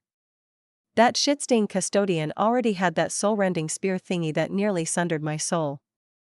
And if they had a spear that spat little pokey beams, they had grenades, they had bombs, and they might even have the equivalent of a spiritual nuke they could dump in my realm. I'd be utterly fucked. Did it exist? Probably no, I really hoped it didn't, but it just might. And if it didn't, Sench might just make it exist. Fucking Sench. Val was right. One mistake was all it took for me to die at the hands of some random group of nobodies with fate cradling their balls. I still don't have anything conclusive about the existence of real plot armor though. It might just be worrying about nothing. Then again, there is no such thing as unhealthy paranoia in this world, when all that bullshit is really possible. Every type of paranoia helps me stay alive. So, I decided to be super extra careful and super duper sneaky. Before that though, I made sure I felt no shitty demons lurking nearby in the warp, waiting to pounce when some nut job gave them the slightest gap to slip through. Made sure I felt no lingering echo of chaos on the fleet. I found nothing, beyond the regular group of Cornite busybodies who just didn't know when to sod off. They had been beating on each other for all of last week, having grown bored of waiting for me to poke my toes into the warp again. Nothing too dangerous, no greater demons in sight. Just lesser ones and a few heralds. The Cornite demons at least banded together to beat up any other types that wandered in. It kind of felt like keeping around a bunch of nasty spiders in the forgotten corner of my room because they caught the annoying flies in my room. With my preliminary inspections done, I wreath myself in just about every cloaking technique I have at my disposal. Camouflaged carapace, psychic illusion-based invisibility, my body being forced to absolute zero temp, light bending around me, along with all other electromagnetic waves. Gravity, I was reasonably sure, wouldn't be a problem. Not even the biggest narwhals could sense the gravitational signature of a single person floating in the void of space. Then again, even a speck of dust seemed noticeable on a blank white sheet of paper. I had nothing to blend in with out here. I wasn't confident in replicating Val's spacebending trick yet, though, not without just making a bigger mess and making myself be more noticeable than I'd otherwise be. He could kind of twist space around himself, making a little fold which he could hop into and hide away in. The problem was, making sure the spot where space is pinched to form the fold needs to be absolutely seamless, or the spot will look like some tumor growing on the back of real space itself to anyone with the sense to feel such a thing. My other stealth project was emitting a notice me not aura, which should make anyone who does notice me dismiss my presence as inconsequential. Just a bug or an artifact, sensor malfunction. Results varied so far, but it showed promise, and couldn't hurt, and so I used it. I could walk through a crowded street in any archology with this aura on, but would it really work on sensors manned by officers light years away from me? Distance shouldn't matter when it came to psychic bullshit, but who really knew how it really worked? I most certainly didn't, so I just decided to hope for the best. Making some drones was the next obvious step, and I made sure to have the latest iteration of my conduit orbs, which is what I named the nifty little toys I'd made by mixing Crave and Red genes, making a powerful, if temporary psychic conduit, and then covered them in the same stealth tricks I had on myself. It was overkill, probably, but I wasn't going to half-ass it. Gork and Mork might have thought it funny to hide some nasty shit on one of the ships just to give a good crumpin to me too. Maybe a tan, or some other similarly powerful nastiness. I wouldn't have put it past them, by what taste I got of their essence when they came to so kindly introduce themselves. I blinked them over to the ships, and being extra careful, decided to only send a dozen of them in the first wave. Imperial ships were damned huge, so some murder or a couple of random people out of the thousands running it going missing wouldn't be out of place. Same with some sensors or cameras detecting some strange stuff. With how ancient the ships were and how little the Mechanicus actually understood some of their inner systems at times, they would easily handwave away by a couple of dozen weird creatures tucked away in the belly of the ship. A bunch of horrible, mutated up humans and other monsters were practically a given around the warp drives. Still, when suddenly the number of weird shit spiked, doubling or tripling, that would have set off alarms. So I just sent a dozen. For now, while 1,000 more waited at my sides. With them all being at least as powerful as a lictor, I could probably wipe out the majority of the baseline human forces on board just with them. Not that I would do so. The orcs needed to get their murder boner worked off. Using the conduit orbs, I reached out over the vast distance, and my powers that should have weakened considerably maintained a larger fraction of their strength than otherwise. It was imperfect, too weak, too quick to deteriorate, but it would do what it was made to do for now. Void shields parted easily, tiny human-sized gaps twitching open for just a second on a dozen ships as my infiltrator drones dashed in. I honestly wasn't sure why other psychers didn't do the same. Void shields were not that difficult to pierce. Most of them probably didn't fancy the thought of flying up to a colossal void ship, alone, poke a hole into its shield and then heading inside, alone. Did they? Or maybe they just didn't have the power needed to peel away the layer of pure warp stuff that made up the void shields. Whatever. Now, let's see what we're working with. I hummed to myself, letting my mind expand and split as I took command of all 12 drones simultaneously and sent them forth. Whoever it is, for whatever reason, they are going to have a really bad day. Getting yanked over here by a pair of overgrown divine fungi was just the start of your misery. Solomon Tetrarchus leaned back in his command chair, visage grim as he let the reports of more and more of the corrupted psychers fly by him. Each one felt like yet another punch in the gut. Psychers were twisted creatures, tainted by the powers humanity was fighting, but they had been forged into tools nonetheless by the Emperor's grace, turning the power of the great enemy against itself. The thought always left him conflicted. On one side, it was tainted power, on the other, it spat into the faces of their foes. That, he could wholeheartedly get behind. They were important tools, few in number, hard to replace and held great power. He could have used that power against his newest enemy. Alas, he had to watch them die, one after the other, as their minds descended into madness. There was no other choice. A tool was only useful when it could be trusted not to cut the hand wielding it. It was such a waste. All systems within acceptable parameters, a tech priest warbled in his mechanical tone. The ship is ready for maximum velocity. May we engage the thrusters? Do it, Tetrarchus said. No problems with the rest of the fleet? Nothing outside the ordinary, the comm technician said, more machine than man himself with a dozen cables sticking out of the back of his skull and the top half of his face replaced by a metallic mask fused to his bones. Some officers on other ships fell victim to maddened mutant beasts, but all such incursions are reported to have been crushed in short order by the Astartes squads attached to them. Good, Tetrarchus said, putting it out of his mind. Of course, whatever messed with his psychers' minds would send the tainted monsters into a frenzy. He should have ordered a purge of the lower decks before setting out in retrospect, but he wanted to strike swiftly at his foe. No use thinking about it, can't change the past. We have a foe to slay, all else is inconsequential.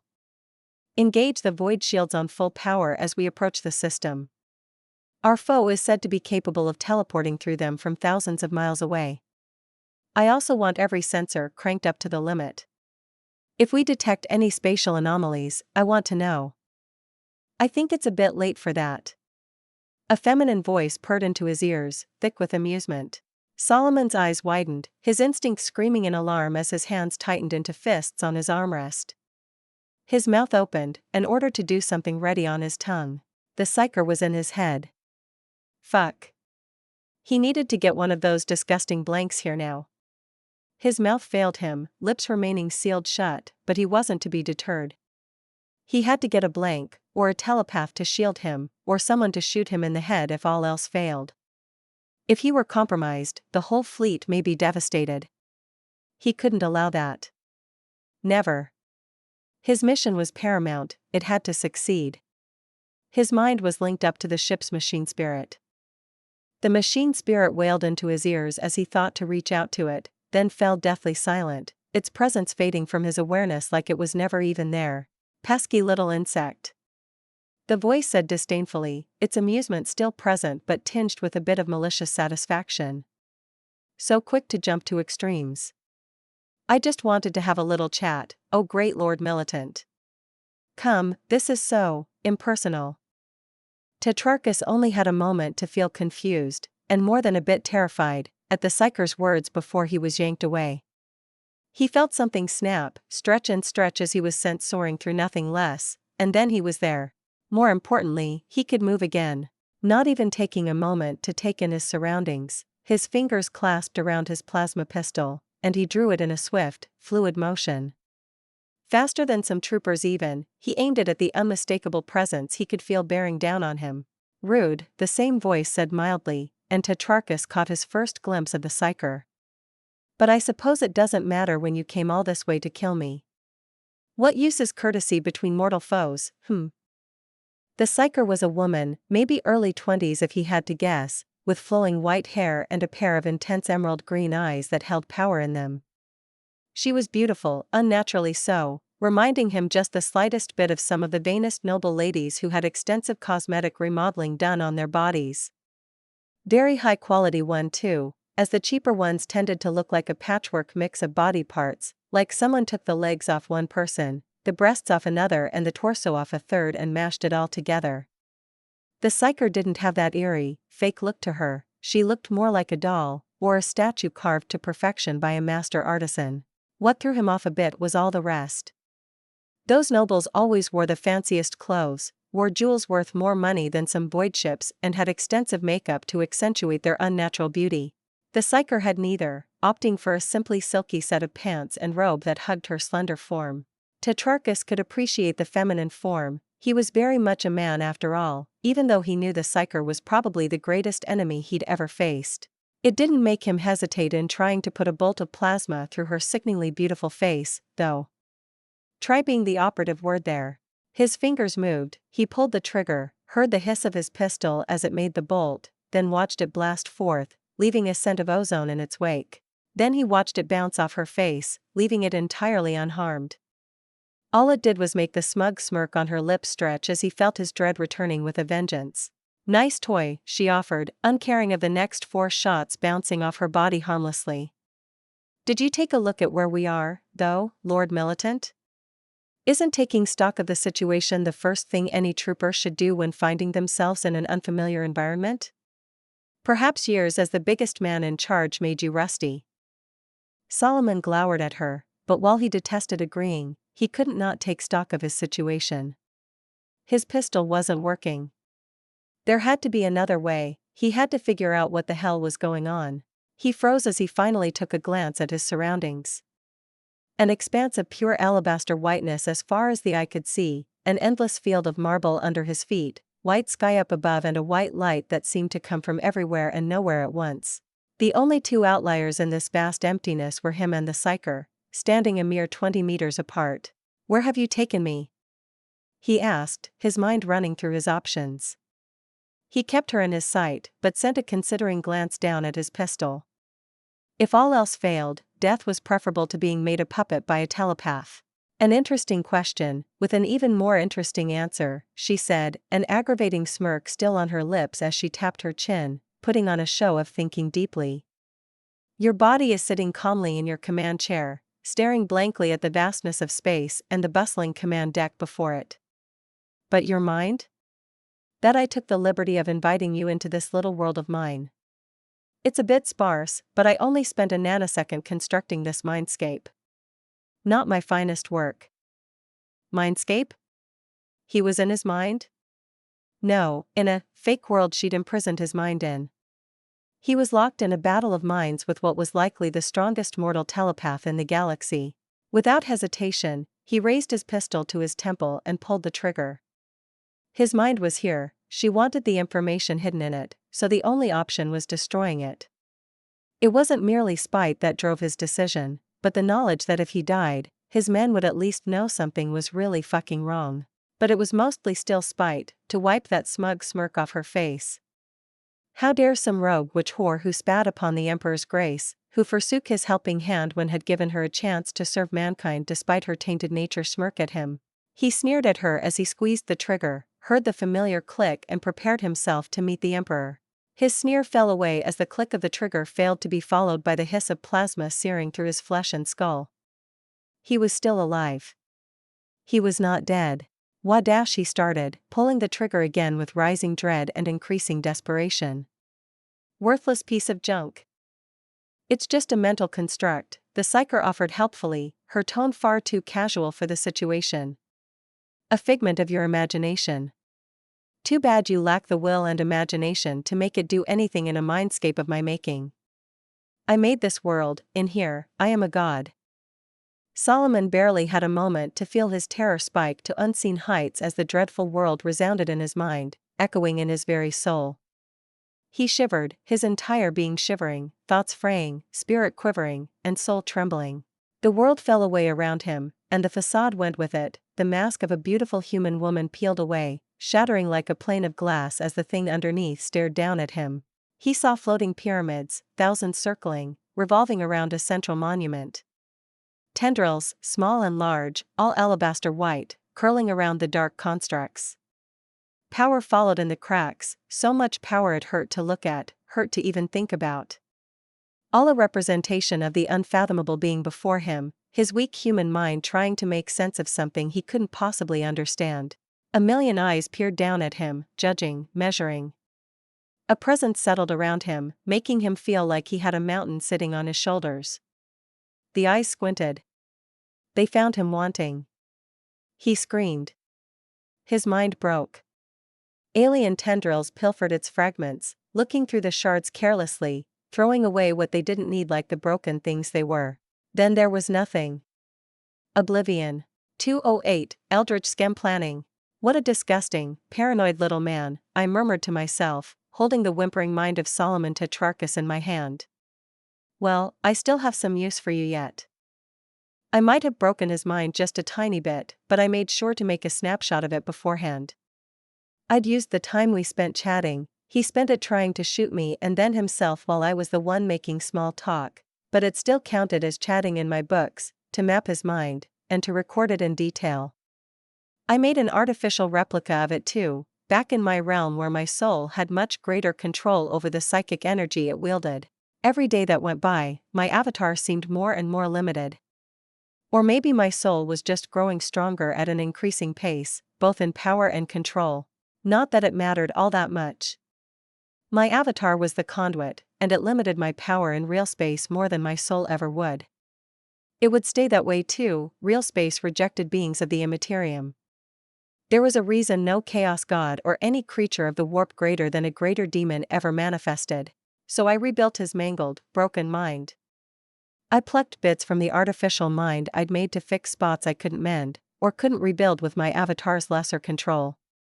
It was good practice, one I needed if I wanted to help the cute little shaman queen wandering around in my realm. Taking a glance, I giggled as I watched the de-aged Mara play with a horde of fluffy friends.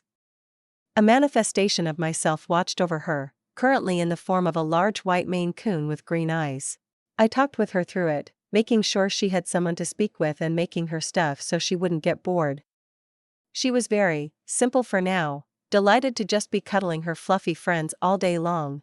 It probably had something to do with how the majority of her mind was a fragmented mess, locked away behind powerful psychic seals so the dreadful memories they held didn't haunt her in every waking hour of her life. But her mind was growing, slowly, but growing. Not mending, but the seed I had left her with was lazily starting to bloom once more. Without a snapshot of what her mind had been before that asshole got to her, I couldn't do much else. I could make her a fake mind, but what good would that do? She would be fully Mara this way, even if she had to regrow from the mental equivalent of a cut trunk. Grafting an artificial branch on top to make it look vaguely like what the original tree might have appeared would just be a fake in the end. This way, it might grow to be a bit different with the change in environment, but the roots would be the same. Fuck migraine-inducing metaphors. I have stuff to do. Imperials to brainfuck, a Tau captain in the process of a meltdown to talk to, citizens to inform, an assembly to talk to and some orcs to prepare for war. I looked out over the fleet. It wasn't massive numerically, Warhammer was silly like that sometimes, but in tonnage? In mass? Every 30 of the approaching ships were the size of cities and probably had more people living in them than Tokyo's metropolitan area did in my time. The rest of the ships were smaller, corvettes and escort vessels, but they were still hundreds of meters in all dimensions. It would be such a damned shame to just ignore them and teleport the orcs on board. I squinted at them, getting to thinking as I let Solomon's newly repaired mind, purged of his memories of our encounter, snap back into his body. He wouldn't notice a thing, besides maybe that fact that his new machine spirit was a bit more snarky and probably much better at aiming. What he also wouldn't notice was that it would coincidentally mess up shots that would be too inconvenient for me. Or the sneaky 2-meter-tall alien monstrosity standing behind his command chair, hidden beneath more layers of stealth than he knew existed. My drone had infiltrated the command deck with laughable ease. The only one who even proved mildly annoying besides the Deathwatch Marines was the machine spirit. The original machine spirit, that is. The one I plucked out of the ship with a single soul tendril hooked into its spirit. Machine spirits were disembodied spirits, free game, basically, and had little in the way of spirit-to-spirit defenses against anyone even marginally more powerful than them. Their defenses began and ended at being tough enough not to care about damage or corruption. It didn't usually work. Anyway, if dear old Solomon's memories were to be believed, I had no secret logic-bending weapon to fear, but then again, he had almost 200 Deathwatch Astartes spread out between his ships, and those guys weren't known for sharing their plans or whatever nasty trick they had up their sleeves with boring little humans. Tetrarchus being in the dark about their plans was only expected. Yep. Let's have a big fuck-off space battle. They can't use their toys on me if my own fleet blows them to bits. I just have to somehow make orcs pilot my ships. They can be stashed into boarding pods instead. Or missiles. Or fighters. Yep, that works. For now, I sent my infiltrator drones, which were still on board, to track and shadow the Astartes. So far, they were busy slaughtering the unfortunate psychers who may or may not have gotten a stroke as a final fuck you from Gork and Mork. Killing them was pretty much pointless. There were no demons around to possess them, and even if there were, I could still feel Emp's protection on them. Some of them went a bit cuckoo from hearing the pair of twits laughing in their minds, but the vast majority of them who were getting slaughtered were just blacked out, brain dead or scared shitless. Oh well. Don't stop your enemy when they are making a mistake and all that, I left them to it. Psychers could have proven troublesome if they combined their might into some suicidal fuck you mental assault on me. Just another day being a sanctioned psycher. Surprise, surprise, today's menu is once again suffering and misery. Sucks to be them. Okay, so my to-do list is basically: build a fleet. Match its strength to the opposing force, I don't want a curb stomp. Somehow make the orcs' boys feel useful on board, maybe stash them into missiles and throw them at the enemy? Tau Captain. He is having a meltdown. Make sure he doesn't do anything stupid. Citizens. Make a speech or something so they don't feel like zoo animals held in an isolated enclosure. Assembly. Gather the mayors for a video call and involve them in a bit, make them feel useful and a part of things. Zara. Make sure the Astartes don't get to do whatever they are planning. They don't get to have fun. Ruin their day. Drown them in orcs or disposable drones maybe? Test some new toys. Psychier powers, new drone models, other bullshit. The last bullet point was important. I had named myself after the mother of monsters, and yet, the closest thing to true legendary monsters I had were my knockoff Tyranids and budget store dragons. It was embarrassing. I seriously needed to up my game. Why couldn't I remake mythical monsters and throw them at the Imperial fleet? It would be fun to see their reactions when among my own starships a monolithic serpent matching their colossal void ships in tonnage slithered towards them. Jormungandr, the world serpent. It should make for a fun first attempt, or maybe I should go with Leviathan as the name and a more monstrous appearance? Why not both? Heh. Let's do both, I had the bioenergy for it after all. I had little time, so the first prototypes would be pretty shit, but the holy shit, is that thing fucking real? Factor was more important. I could make sure they lived up to their namesakes in later iterations. Then I could work on recreating fantasy monsters and races. We have the Eldar and the Squats as the token elves and dwarves, but there is some fun stuff out there I could recreate. There wasn't much actual use in doing so, but I tended to get bored easily with my mind cores handling most menial tasks. Bureaucracy was not something I had to bother with, and the same went for optimizing blueprints and templates after I'd come up with a prototype. Plus, wouldn't it be fun to have werewolves stalking the forests of my world? How to handle making them shift under the light of the full moon. My world was a moon, that kinda messed the vibe up a bit, didn't it? Okay, werewolves would be shelved for later. Merfolk? I could make underwater archologies and give citizens who wanted it a mutation to let them breathe, see, and live in the bottom of the ocean and its massive water pressure. Later. Got boring stuff to do first. An assembly? Castor Dross asked, blinking and then raising an inquisitive eyebrow at the overseer, aka his personal handler slash shadow slash watchdog, standing before his desk. I was under the impression all the archologies were supposed to send an ambassador to the capital to attend it.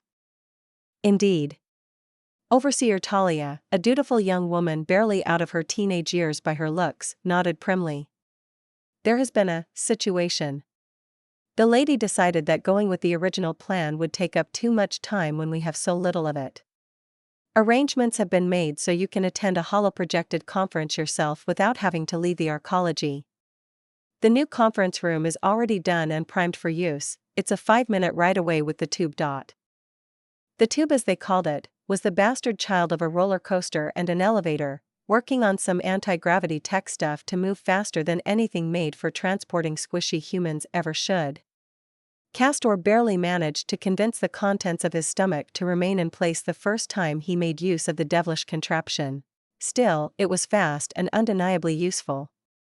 A 5-minute ride could probably take him to the other end of the archology, despite it being miles away. A situation? Castor asked. Should I be worried? Not as such, Talia said easily, entirely unconcerned. It would have given him some semblance of calm to see the young woman so unconcerned, but he knew better. Talia would have watched an orc deathmatch with the same bored look on her face. The lady had it handled, but she wishes to keep her subjects in the loop. If this assembly takes place days from now, like initially planned, the best you would be getting would be an after-action report. I see, Castor said, his eyes glancing back at his desk. Paperwork stood in piles, towering over him, and the worst offender, his personal computer, was blinking at him. He had so much damned work to do. This archology was undoubtedly well made and a wonder, but the society inhabiting it needed extensive work to get into even just a semblance of functionality. Can't I just get a written report? I doubt I or anyone here could be of much help to the lady. What even is this situation you speak of? Your attendance is mandatory, Talia said after a moment, making him sigh and run his fingers through his hair as he leaned back in his chair. The situation in question is the matter of an Imperial fleet of at least 50 ships appearing near the system's borders roughly an hour ago. An invasion is imminent, and the lady wishes for all archologies to be prepared, or at least aware lest they be thrown into undue chaos if the fighting ever reaches all the way over here. Castor's blood ran cold. He had been given homework, files, and documents to read through that seemed more like idle fantasies or some horrid scare tactic than anything real. Just weeks ago, he knew nothing of the world beyond the planet he had been born on and expected to die on. The skies of that planet belonged to the Eternal Queen, her favored servants manning the arcane machinery that watched her holdings from the skies. He didn't even know there were pirates in space. Would anyone blame him for being dubious about the legitimacy of his new overlady's information? Imperium of Man. An empire of humans spanning 1,000,000 worlds, ruled by a god-emperor bound to his throne. Eldari. Some strange alien near-humans who lived in continent-sized ships and valued the life of a single Eldar above 1,000,000,000 humans. Orcs. Semi-sapient walking fungi addicted to combat and murder with reality-bending powers if enough of them got together. Tyranids. Gigantic space bugs that wanted to scour all life from the galaxy, devouring every last drop of organic matter. Necrons. Soulless machine people with a hatred for the living and technology so ridiculously advanced they would be ruling the galaxy already if they weren't so busy squabbling among each other. And the Tau. Strange, blue fish people who his new overlady had supposedly attached herself to as a vassal. He had been certain it was all just baseless fearmongering to keep the lady's new citizens in line. Protection wasn't worth much when there was nothing you needed protecting from, after all. Then he met an orc, and later learned the planet he now lived on was downright teeming with the murderous green aliens. Not that any of them could, or dared to, approach the archology. He had access to the sensors and had even been given a remote-controlled scouting aircraft on request. Something he had put to use, and as a result, he now had detailed reports of the archology's surroundings. Some of the things still seemed suspect and far-fetched, but he couldn't dismiss a single thing anymore, no matter how much he wanted to. Ignorance was bliss, and he had given up on the privilege to remain ignorant when he decided to serve his people as their representative. 50 ships, Castor said, taking in a sharp breath as he tried to remember whether that was a small force or not. 50 ships. Didn't sound like much. Then again, the Lady Echidna had transported millions of people on a single void ship. If 50 of those were coming, should I go say goodbye to my family and make peace? I recall the Imperium isn't fond of the Lady, or the Tau who nominally own this system, is it? They are not here to make friends or trade with us, are they? Space travel isn't that fast, not when warp travel is unavailable, Talia informed him calmly. It will take then 2 or 3 weeks to get here, even if the Lady does nothing to stop them, and she will. If all goes well, you shouldn't even notice a single sign of their presence until they are scoured from the stars. So, what? He didn't have to do anything? Probably wouldn't even see the consequences of this information? Was his new sovereign just grandstanding, despite being hopelessly outmatched? Or were her claims based on facts, and she truly had the power to scour an entire fleet from the stars? I can't do anything about it either way. The archologies are bunkers themselves, we can't be any more protected than we already are, and we are self-sufficient, so why the hell am I being told about this? I see, Castor said slowly, forcefully calming his racing heart. He was sure the Eternal Queen would have just let her own fleet of ships handle whatever incursion came her way, without letting her citizens know about it. For all he knew, her fleet had destroyed dozens of raiding pirates or none at all. He would never know. He didn't need to know, it didn't help him in running his city, so why was he being told about it? What am I supposed to do with this information? Is there anything expected of me? Does the Lady want, propaganda? Hey look, I went and beat up some invading assholes, see how right you were to submit to me. Is that it? Well, if she wanted propaganda and a metaphorical pat on the back for protecting them, he was happy to provide it, even if the invading fleet was less real than Talia's words implied. The archology was in a dire need of something to unite around, or as it so happens, against. Some distant genocidal human empire coming to stomp out their new little paradise and getting beaten back by their new sovereign would go a long way towards turning this ragtag patchwork society into something a bit more cohesive. Nation building was hard work, but he was determined to help it along however he could. It was the least he could do. Homelessness, starvation, diseases, sicknesses, and crimes were just gone. The most pressing issues, ones he had never even dared of dreaming ever getting a solution, just weren't a problem anymore. It wasn't perfect, nothing was, but this archology, his new lady, granted them was the closest thing to paradise he could imagine really existing. It was worth giving everything for, worth working to protect and make better wherever he could. When is this assembly going to be held? 209, Blue Trouble? Building a fleet of spaceships was surprisingly easy. Making them match the Imperial fleet in strength was less so. They had void shields, and I didn't. The Tyranids usually went with thick carapace and a swarm of flyers surrounding bigger ships to make hitting anything of real consequence practically impossible. But that was lame. Swarm tactics were not cool. I wanted quality instead of just sheer quantity making up for the lack of any real quality. I wanted my sleek and elegant gigantic spaceships that inspired shock and awe in people, damn it. Not dread and horror, that came after they realized the extent of the weaponry my babies carried. I wanted my ships to be like me, beautiful and deadly. The problem was, the types of organic armor templates I had that I knew for sure would withstand sustained fire from some of the nastier weaponry Imperial ships were packing were too damned costly. No matter how outrageously large my stores of bioenergy had grown from my orc and solar farming, I couldn't cover kilometer-long ships in a dozen-meter-thick swarmlord carapace. No, I would have to rely on lesser carapace and combine it with the bioelectric aura bioships could already emit. They only lessened the impact of energy weaponry, leaving the bioarmor to take the leftover damage, so I would also have to build in redundancies and automatic self-healing to make sure my ships didn't fall apart. Luckily, most of those were already done in the more advanced bioships, and I had some templates I found myself pleased with. Does that bioelectric field even work against anything that's not energy? It'd be embarrassing if they just spat a nuke at me and my fancy new ships all blew up. Nukes were a thing of course, though they didn't hold anywhere near the same fear factor as they did in my time on Earth. How could they, when virus bombs and things that made nukes look like kiddie fireworks were a thing? Railguns too, Would an electrostatic field disrupt a projectile launched by a railgun? Probably not.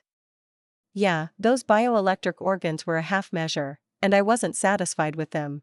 Honestly, void shields mixed with bioship-grade carapace would have been the best. Void shields made missiles and small projectiles irrelevant, and only scattershot or bombarding type of attacks could get through them, which the carapace was perfect against. Too bad I didn't have the materials to even start working on mass-producing void shield generators. My monkey drone also proved to be annoyingly focused on miniaturization, not perfecting ship-grade stuff. Sure, I had a void shield generator I could hide in my back pocket, but I couldn't use it to defend a ship with it when its range was just 5 meters around me, could I? Stupid monkey. I could try either the energy field projectors I'd gotten from the Tau or upscaling the refractor shields, but it would be too much work and I didn't have the time, nor the rather unique materials both devices needed to build them. Not yet anyway.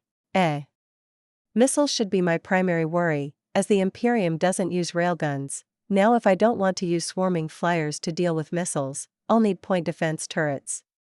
Preferably lasers. The end result would be the same, the lasers would lock onto approaching missiles and detonate them before they could do any harm. The Tyranid flyer swarms surrounding their fleets had the same purpose. But lasers were cooler and more elegant, so I wanted lasers. Unfortunately, while Tyranids have a lot of variety to their energy weaponry, plasma, electricity, warp lances, superheated acid slugs, lasers aren't one of them. Why am I fixated on lasers? Because lasers were lightspeed projectile weapons in the void of space. They were the best option for point defense turrets. Fuck. Did I have the time to make an organic prototype laser turret of my own that was reliable enough to shoot down missiles? How the fuck do you make organic lasers, anyway? Supercharged bioluminescence mixed with some modified focusing iris made of pupils? Silicone crystals, maybe? With bioenergy giving it all an extra supernatural oomph, it might even work. Without further ado, I decided to just get started and set a timer for myself. The fleet was still more than a week away from even the furthest fringes of the asteroid cloud surrounding the system. 4 hours of experimenting on biolasers. If I couldn't come up with a viable prototype in all that time despite my ridiculous processing power, I'd swallow my pride and go with swarming flyers instead. Or just steal all their missiles. Shouldn't be too hard with my drones infiltrating their ships. It'll do, I guess, I hummed, not quite satisfied with the final prototype as my timer finally ticked down to 0. Before me was a missile, though with its payload removed and replaced with scrap metal. Well, it used to be a missile, but it was rapidly turning into molten slag as a beam of white light bore into it. I quickly realized how dumb my initial idea of using bioluminescent material was as my light source, and just used a contained glob of superheated bioplasma instead. It was held in a heat-proof sphere covered on all sides by mirror-like surfaces, with only a single facet of the orb-like object open. That facet was then covered in a lot of focusing lenses, all of which I had warped with biomancy and had bioenergy running through them. It wasn't purely organic, but that just made it better.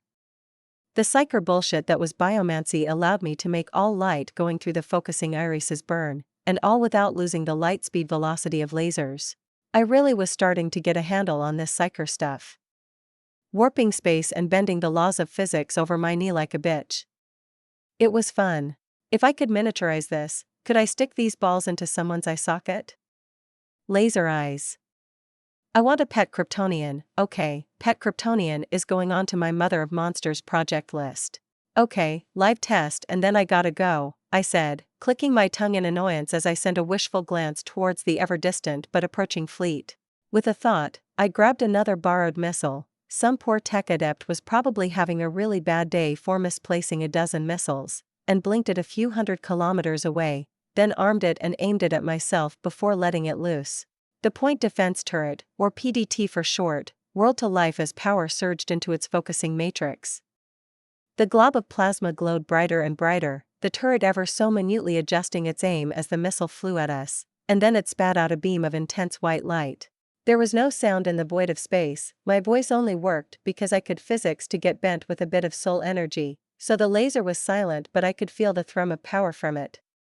The heat on my skin, the power of the sun condensed into a lance of light no thicker than my thigh. It crossed the few hundred kilometers in no time, literally, making the missile explode in an instant as its front half melted and its charge triggered. With its job done, it immediately stopped firing, whirling down with what almost sounded like reluctance. I really fucking hoped it wasn't, because if my new baby somehow got infected by a machine spirit, I was throwing it into the nearest star. I didn't need my weapons to grow egos and have ideas about how they could decide where to shoot better than I. None of that shit in my empire. A bit hypocritical with what happened with my daughters, but whatever. They were not a part of my army. I couldn't allow some of the weapons I was going to make to not be mindless and absolutely loyal, not when some of them could inconvenience me in ways none of my daughters ever could.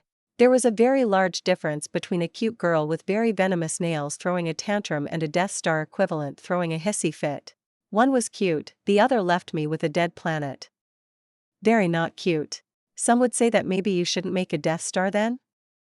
It's not like it worked out for Palps, but they can kiss my ass. I had the power to make a Death Star, maybe not now, but in the future. So I would. It was right there on my to-do list, right under converting the local star into a Dyson sphere. It was a long-term project that is in the cool idea I want to do phase. Anyway. Turret works. Awesome. Gotta go bully a Tau captain into not being a moron. Teleport or not to teleport? The Tau will figure out I can teleport after this shit is over anyway if they aren't completely incompetent. With a thought, I disappeared from the outer edge of the system and popped into existence at the Tau warship's command deck. Hi. I said cheerfully, hands on my hips as guards whirled on pulse rifles came up while less combat-oriented Tau squeaked in surprise. A particularly jumpy female one even fell out of her chair. So we have a bit of a hey. That was rude. I glared at the idiot Tau captain who had shot me. The bolt of plasma aimed at burning a hole through my skull flicked upwards to melt a small bit of the ceiling instead. You dash, he starts, but before he can pull the trigger again, I yank the sidearm out of his hand and levitate it between us. Then I slowly scrunch it into a ball of scrap. The energy pack explodes, but I just scrunch it down along with the rest and let the finished ball of cooling slag drop on the floor with a metallic clang. Shoot her. How did someone who can't handle stress get assigned command over a warship? I drawled, sending a curious glance at the guards, suspiciously not shooting me. Sounds like a clusterfuck waiting to happen. Seeing as you are not attempting to shoot me, I take it there is someone here with a bit more brains and a similar level of authority as him? When no one deigned to step forward, I rolled my eyes, continuing to ignore the tightly wound bundle of nerves on the precipice of a mental breakdown and fixed an unimpressed look at one of the fully armored guards hanging a bit further back.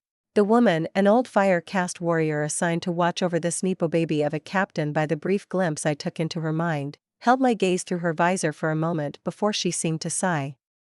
Stepping forward, she waved a hand, and the rifles went down, the guards obeying her unspoken order without hesitation. Now then, I take it you have noticed the sizable fleet heading toward us? I asked, tilting my head. I'm not quite sure how good your sensors are, but we have detected a clustered warp jump of about 50 ships. ETA to Valia is at 3 to 4 weeks at the moment if they don't speed up or do something unwise like warp jumping into the system. They won't. It would be pretty hard to do with their navigators now self-identifying as wall paint. Not that I had any right to know that with the sensors the Tau think I have. Hell, I doubt anyone but the Eldar has stuff that could have felt whether a ship's navigator was alive from light years away. Shasviari Takora, the gravelly voice of an older woman sounded out from the locked helmet as she stepped before me. Our sensors detected the massive gravitational anomalies associated with human FTL travel. My charge dash, she tilted her head towards the captain, who looked on in betrayal and rising rage. Believes you have betrayed us and invited the human assault force here to take the system for the Imperium of mankind. His beliefs are widely shared on this ship. In a way, I suppose I did, I snorted, making her narrow her eyes under her helmet. She didn't have Coldstone's mental defenses, so I could read her quite well. She was a veteran, doubtful and untrusting but not willing to jump to dangerous conclusions either. They came here to kill me after all and prevent your empire from obtaining the power I represent.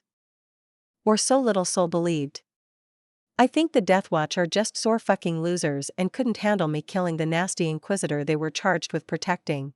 Is that so? Tkora asked, and I wasn't sure whether to be glad the blue hag wasn't jumping to conclusions or annoyed she would take minutes rolling every word I said around in her head before she came to any decisions. It's not like there is anything worth sending an entire fleet over in this system. I rolled my eyes, snorting at some of the ridiculous plots she was considering. Dahlia is a shithole, and this is a single warship. They want me dead, or captured, I'd wager, not that I think they'll risk going for the second. Anyway, I came over here to notify you that I will be handling our invaders myself and to make sure I don't have to worry about him doing something stupid. Seems like I was only half right to worry. He will not make any foolhardy attempts on your life, Tkora said. That much I can promise. Standard operating procedures would dictate that we evacuate as many of our allies as possible and retreat before an overwhelming invading force can reach us. Even if you and your subjects are not officially vassals of the Tau Empire, we will offer up our ship for evacuation, but you are not planning on leaving, are you? I appreciate the gesture, I said with a soft smile, and I really did because I could tell she meant every word. She didn't trust me, wasn't sure I wasn't in cahoots with the invaders, but she wasn't willing to let all my citizens get slaughtered if she could help it. But I will not leave. You will find me quite capable of fending off invaders. You may retreat if you want. I just wanted to make sure I didn't have to worry about enemies behind my back. That much, I can promise, Tkora said. However, if you don't plan to retreat, or plan on evacuating your subjects, I am afraid we will have to part ways. We will be pulling back and hoping to outrun the Imperial fleet as soon as we can. Suit yourselves. I shrugged, then gave her an innocent smile. But if a single missile or torpedo is launched at my moon or one of my ships for whatever reason from this warship, our alliance is off, and I am murdering you all. Alternatively, do send a scout ship back in a month, I should have this mess handled by then. Before they could answer, I blinked away. Was threatening them the best option? Maybe not, but it sure did give plenty of incentive to Tkora to keep her moronic captain on a very short leash. I knew she wasn't the type to attack me anyway, just out of spite, and she should also be smart enough to realize I'd just teleported in and out of their most protected room without any effort. Another bullet point crossed out. Nice going, me. 210, I am the Senate. It was pretty handy that all my archologies were mostly made of organic materials. It meant I could take control of them from afar, grabbing the seed of eldritch flesh I'd left behind in each to shape the archologies as I wished, letting me add in extra things I'd forgotten without having to tear down parts of it and rebuilding it the old-fashioned way.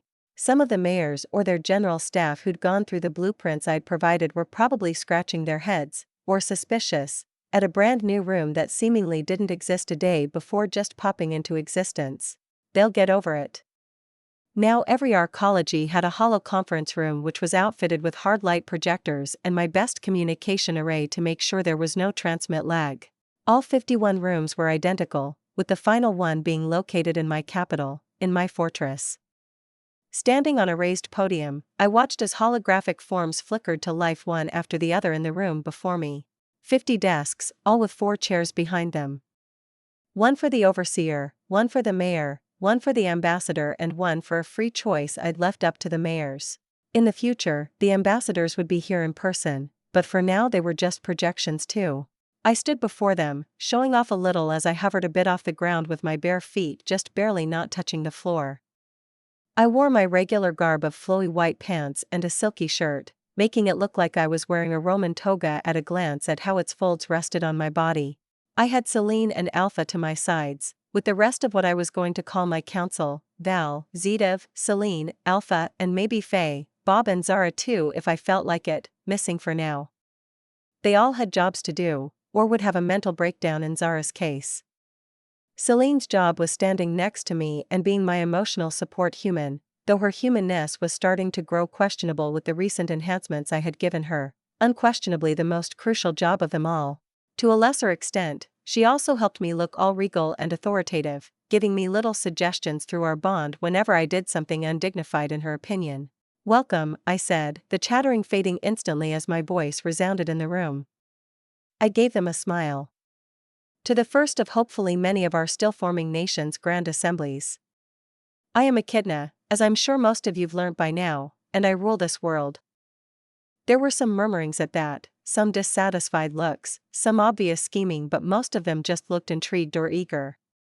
Then there were the very few who I knew bullied my cute daughters into telling them what this meeting was about. I'd let them off this once, because none of them got too mean and they were understandably stressed, but I was going to punt them through a wall if they did it again.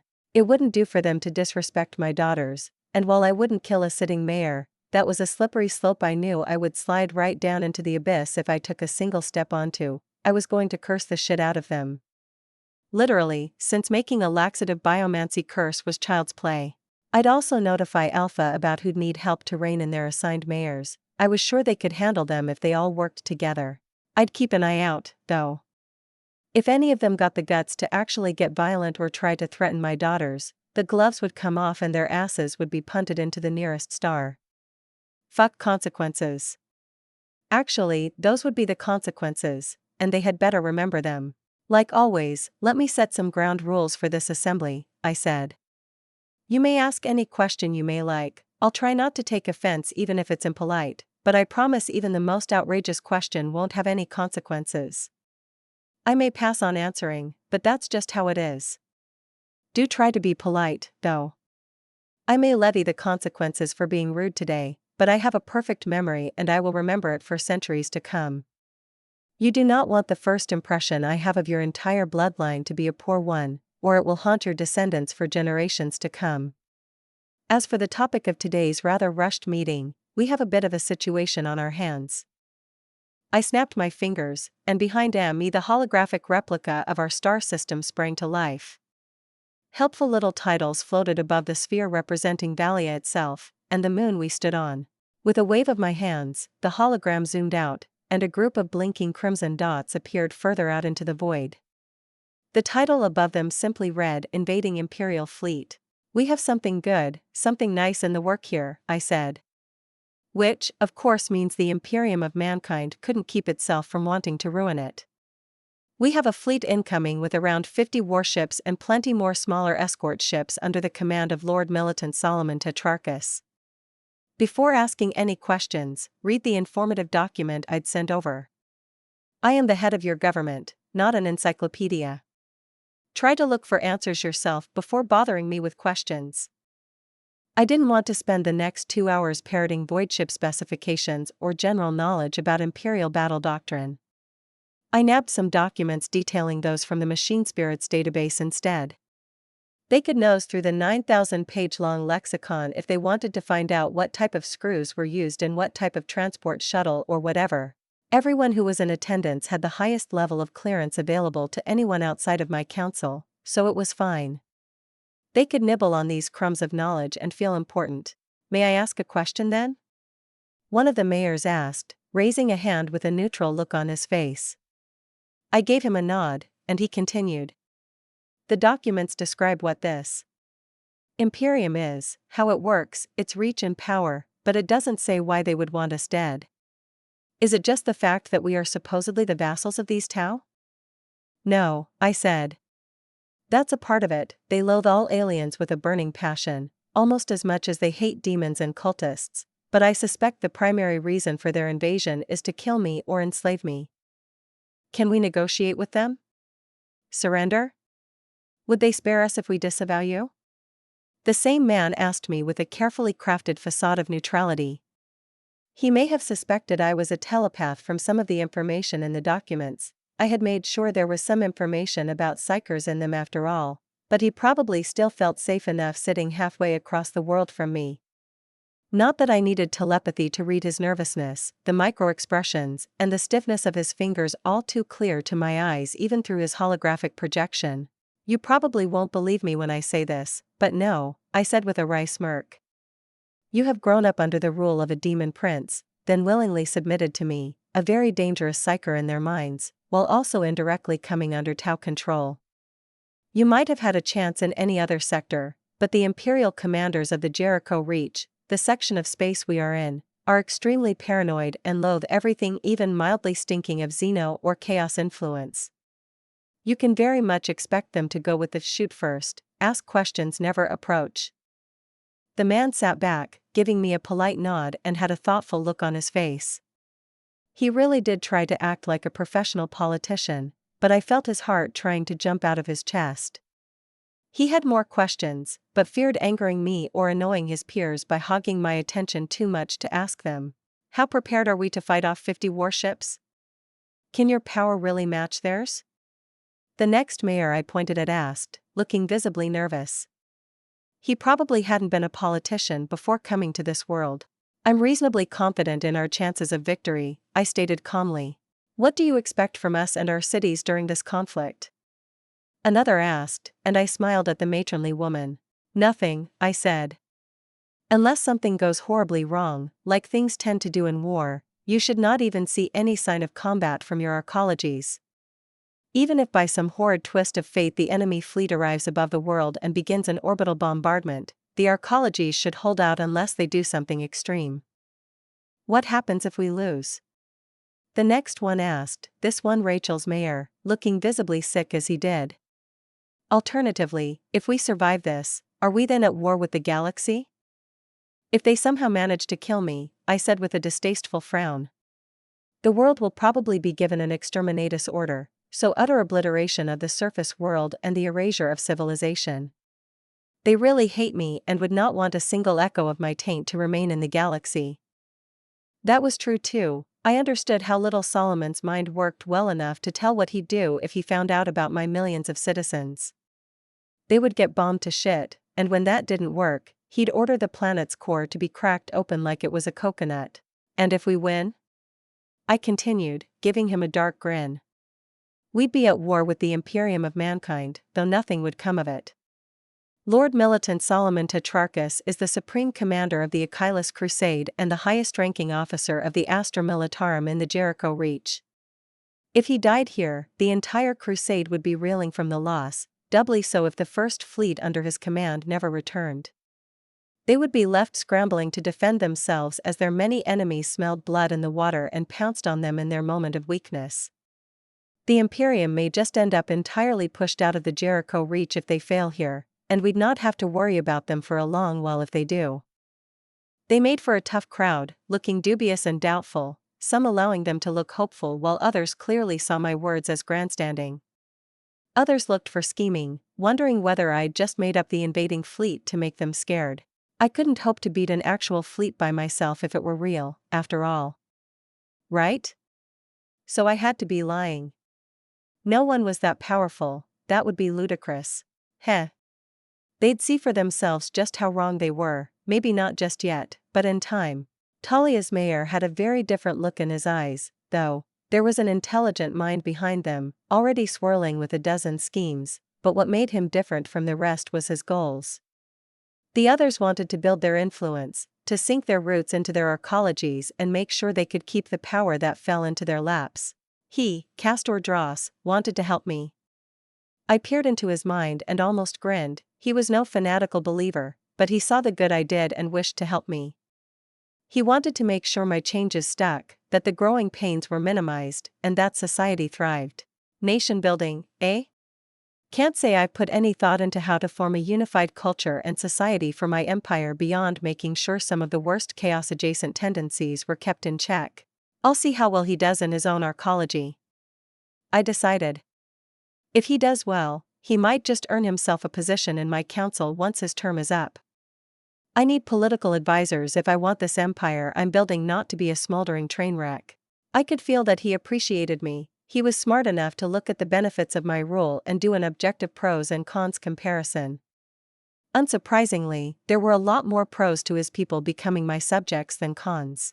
Honestly, the loss of freedom should not even be there on the cons list. These fuckers were ruled by a demon prince. A few more years and their very souls would have been enslaved, chained to the dark will of their eternal queen. Oh well.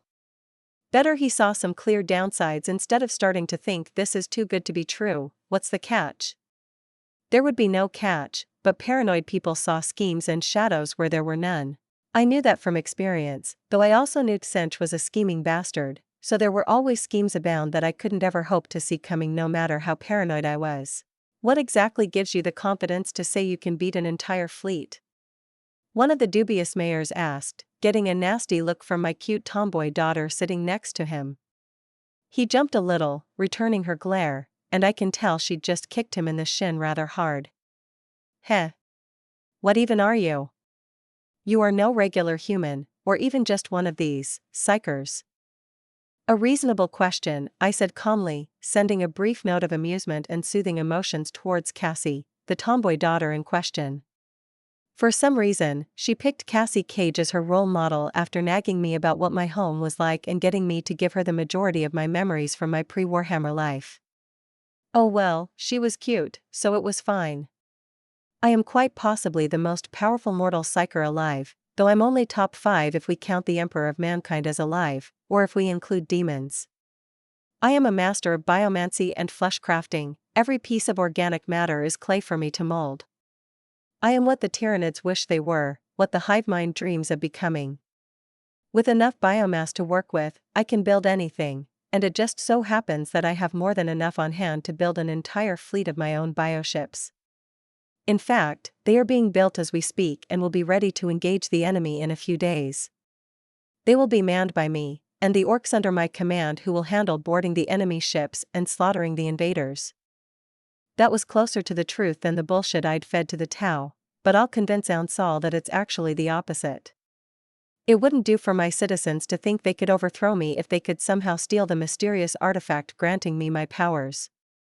Even if it'd be funny to see their faces when they realized the artifact in question didn't exist, I'll just tell him I didn't want my pet humans to get ideas. Yep. He'll eat it up.